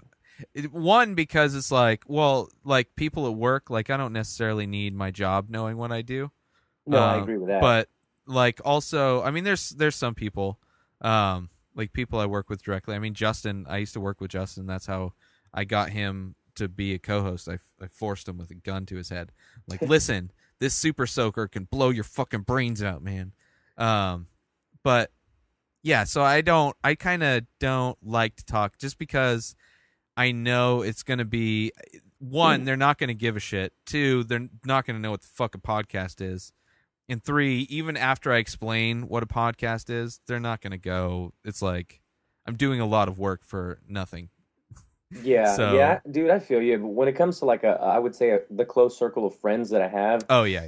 I do mention it to them, and you'd be surprised. I should say I was surprised at how many people like did look into it and did become fans of it, and then discover other podcasts because of it, and kind of brought more people into the whole genre of podcasting. That's true. Yeah, I've a buddy of mine that I'm gonna start doing some video projects as well, that I work with.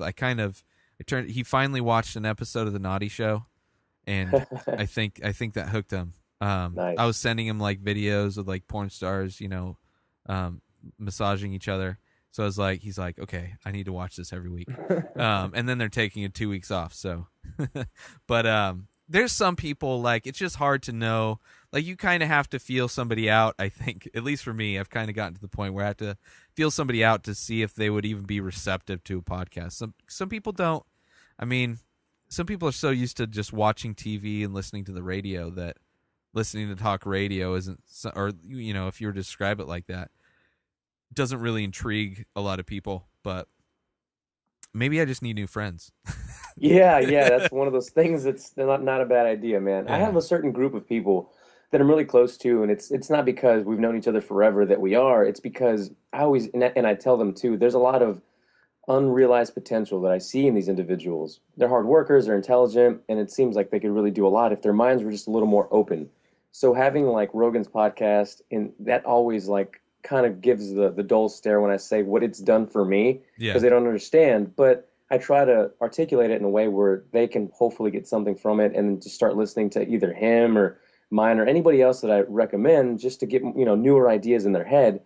And it's cool. Some of them are receptive of it, and they do kind of like change their thoughts on it. So it's cool to see that unrealized potential kind of come out.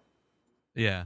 I guess my problem is I just don't have a lot of friends in real life. Like most of my friends I've never met, and I get them on my show. and that's how I I hang have out to with tell people. people I do an internet radio show. Yeah, yeah, It's yeah. the only way to describe it. It's I'm the like, quick and It's easy like way. internet radio. Yeah, yeah. But there's like the few close friends that I have know what I do, and they're actually surprised. Like they joked about it a lot, and then they're like seeing like stuff comes from doing a podcast. Like there's other things that can happen, and you meet cool people that they've kind of changed. Like, oh, that silly fucking thing that you used to do has turned into something where you're actually getting people on that are, not that necessarily they know about, but it's like, that will raise an eyebrow. They tend to perk up a little bit. Yeah, exactly. They have notoriety now. To them, I guess it has more substance because of it. Yeah, they may not know the author, but the fact that I'm having an author on, they're like, wow. And he's You're a like, teacher. yeah, Daniela Bellelli's coming he's on. a teacher and he fights MMA. And then I'm Exactly. like, oh shit, I eat mushrooms. And my girlfriend's like, Yeah. don't you have a podcast today? And I'm like, oh, fuck, I do. And then I looked it up and I'm like, oh shit, it's Daniela Bellelli. Oh. This is going to be fun. Yeah, this is okay. It wasn't that bad, man. I was prepared and I was lucid. I haven't re-listened to that one. Really? It was good, man. It was really good. Thanks, man. That was like that was one of my. I mean, such an honor to have him on the show. And, it was awesome. Like I was so ready. I was so prepared for that episode that the fact that Keith came on is like, I had mushrooms and watched The Hobbit today, and I was like, okay, so I'm gonna be pretty much alone on this one. Yeah, Solo. that was what I was trying to say. It's like even when I tell him, it's like, I'll be right back. I need to go, like, and then I'll be right back. I'm like, And I come back to again, silence. For the 8th show, he was telling a story and just stopped it. Like, I know. I just got to bring it up. It's your punishment. What am I supposed to say to the guy? Like, that's very interesting. Did I mention that I took mushrooms today while watching The Hobbit? I'm like, hey, so The Hobbit, right? So Ray went to go get something, and I don't even know what reality I'm in. But the little walrus over there, that's the color of rainbows. I almost wish I would have been in the midst of the trip. I probably would have been able, but it was like I was so done with it and tired. Yeah. Like, again, I know that Ray hasn't eaten mushrooms, and I don't know about Robert, but not yet. I'm working on it. Yeah, there we go. Very easy to come down from, unlike other psychedelics. Yeah. Well, to where, like, you're getting off if you're yawning a lot. Like, that's how you know it's working. You're like, yeah, I'm seeing weird shit and yawning. So that's how I know this is working. All right. You're not bored or tired. You're just coming off the mushrooms. Well, I will say this. I have eaten mushrooms before and just went to sleep. Yeah. Had crazy dreams. You died, Keith. I think you died. No, I had crazy dreams, but yeah, I was just tired enough, and sounds like a waste. They hit you soft, and like I said, they make you yawn a lot. So they're easy to go to sleep on. Which, unlike acid will, like, you might not sleep for a day, like a full day. I got shit to do today. It's not gonna last that long, but it's just like, it's like drinking 5 pots of coffee all at once. I do that on a regular basis.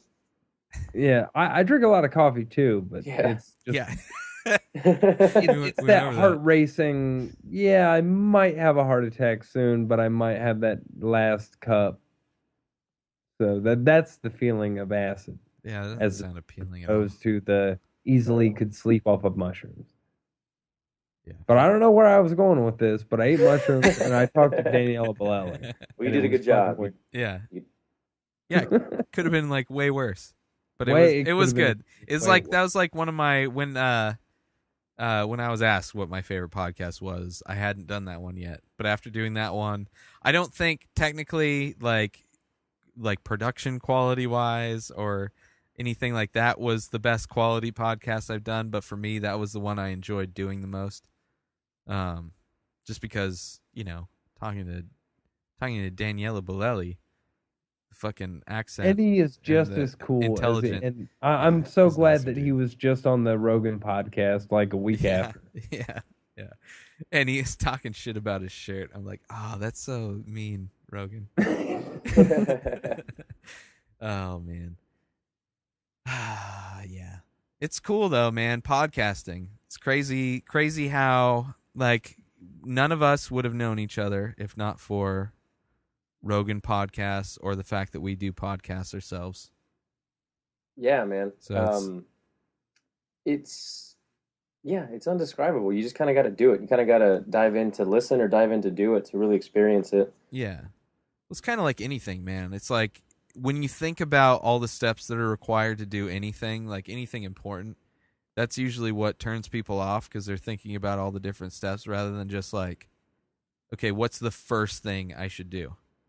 Like just kind of breaking it down. People are so scared to break big situations down to something that's more manageable. They just get overwhelmed and, don't even attempt. So, and not that podcasting is probably like for the effort that you have to put in to be able to like reach the amount of people that that's possible is so minute. It's like so close to like 1-to-1 that, it's, as far as art form, if you know how to talk, you're on the right path. Yeah, you can make shit happen. Yeah. Well, I don't even know what time. I know we started late, but we're getting close to the 2 hour. We're at 153. 153. Well, let's wrap it up.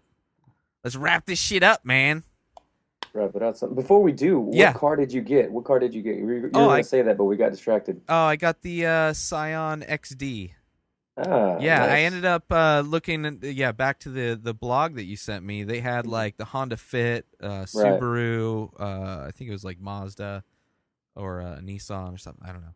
There's a few like because I was looking for something that was like fuel efficient and smaller. Like I was kind of looking for a hatchback because I had a pickup before, and I had a pickup because I moved a lot, and I don't really have a need to move right now. Hopefully. So I wanted something more fuel efficient for sure, but also reliable. And then, you hooked me up with that blog, and I ended up sticking with, I don't remember exactly why, but the Scions, probably because they, like, I don't know. Because it was pretty much like anything by Scion made at any time is recommended. So it was like, okay, at least that's like a good chunk. And then I went to look at the models. The XD looked like cool because some of their shit, like the square one, I don't know. There's some of their stuff that just like turns, I wanted something that was different. Catch ladies' eyes. Yeah, sure. That's cool. Yeah. And I just wanted it to be, although now that I drive it, I see them everywhere.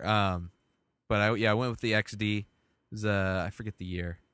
But like a dark blue. I love it, dude. It's so nice. It's so much different from driving my truck. It's like my truck was like manual everything. And now this is like got, automatic windows and doors and like a little key button thing. It's like I'm in a space age story. Future. Yeah, everything else I own is super like on the bleeding edge of technology almost, except for my car. But yeah, I fucking love it, man. So thank you very much for glad it that. worked out, man. Yeah, that's a hard decision to make when you're buying a car. It's like, man, what do I get? Where do I go? Yeah. I need info. I need insight. and the blog you sent was exactly like the information I was looking for. Like everything that covered is exactly the criteria that I wanted. Like something that's affordable, reliable, and good fuel efficiency. And fucking Scion. I mean, Toyota makes good shit, and that's Toyota shit. So fucking love it. Boom, power of the internet. Boom, power of the internet, power of podcasting, power of positive people. A lot of P's and more P's. So where can everybody find all of this, the creative projects that you put out? They can go to www, to say it like Mr. Tom Segura would, robgtv.com. Yeah, so just go to robgtv.com, and the podcast is there. The Four Stupid People link is there. You can see the shirts that I got going for Adam on the store, the Culture High and the Union. And one thing I didn't mention is that, putting off things that you want to do, which I think me and you, we procrastinate a lot. We kind of do. Yeah. One of those things. Yeah. But I want to do more things like with music, so I got to push myself to, put some music out there on YouTube or on SoundCloud or something. So I'll be doing that, and I'll be tweeting that stuff out as well. So just follow me at Garza Robert, and thank you, gentlemen, for having me on. Well, thank you, man. You and that reporter kid should have like a drum battle. I mean, that'd be cool. He seems like he's really good. I haven't seen any of his videos, but man, it's so cool that he's doing all this stuff so young. Yeah. You think I'm young? This kid, what is he, 14? Yeah. No, it's like that's an age where it's like, okay, whatever. He's like, I already feel old. As a 14-year-old doing that shit, whatever. He's a fucking freak. He can do that shit at that age. But then when there's somebody 23 that I knew how confused and down the fucking not confused, how misguided I was at that age.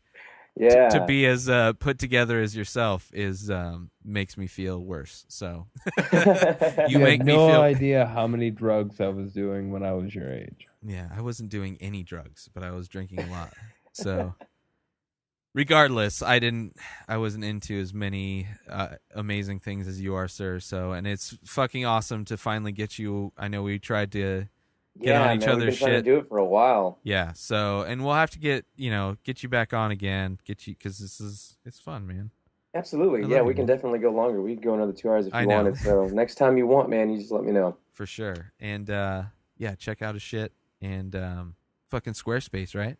Hell yeah! Oh, thank you. Let me just say that I helped you with a blog, and Mr. Ray Taylor hooked me up with Squarespace.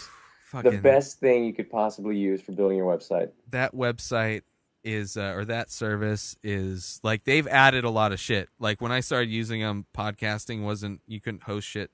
They didn't have a store. Fucking now it's like it's ridiculous, and I'm glad. Like I'm always nervous recommending shit to people. Like, this is the one thing that I've recommended to people where it's actually gotten better and better. So, yeah, like Squarespace and Spotify is what I recommend. Oh, yeah, Spotify is fucking awesome, too.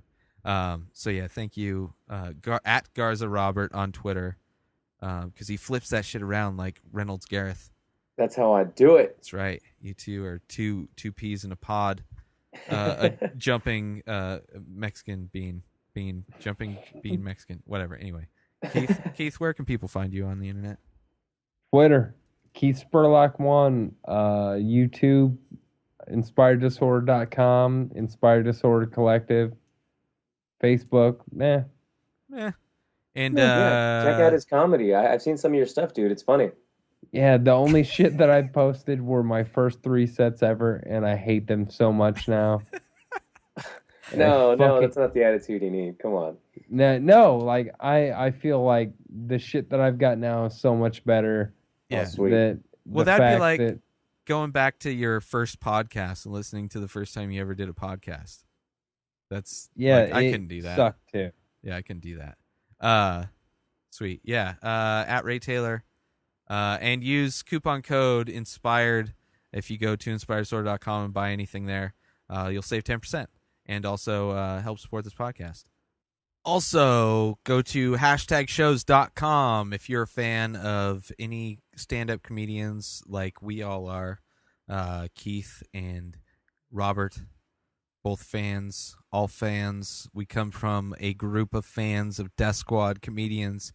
If you're a fan of Joe Rogan, of Bert Kreischer, of Duncan Trussell, Ari Shaffir, the list goes on and on and on to the break of dawn. Go to hashtagshows.com to see if they're playing in your area, at what times, at what locations. Check it out. Support comedy. Support hashtagshows.com, because all this shit's connected, man. All this shit's all one. We are one together. Hashtagshows.com. So do that. And thank you again, everybody. Sorry there's no video version for this episode, but it doesn't matter because this is at the very end of the episode, so don't even worry about it. Yeah, so quit crying. I'm sorry. I can't help it. Not you. Oh. Them. Oh, yeah.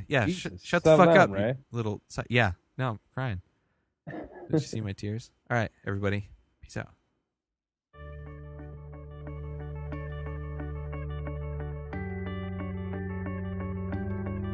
I hope you enjoyed this episode of the Inspired Disorder podcast. Embedded signals within this podcast have reprogrammed your natural thinking patterns. Side effects may include lack of inhibitions, erectile dysfunction, anal leakage, transcendental communication with beings from 4 of the 7 primary dimensions. In the event of a tear in space-time, please keep your hands down and feet together. Any loss of life or limbs due to interdimensional travel is not the responsibility of this podcast.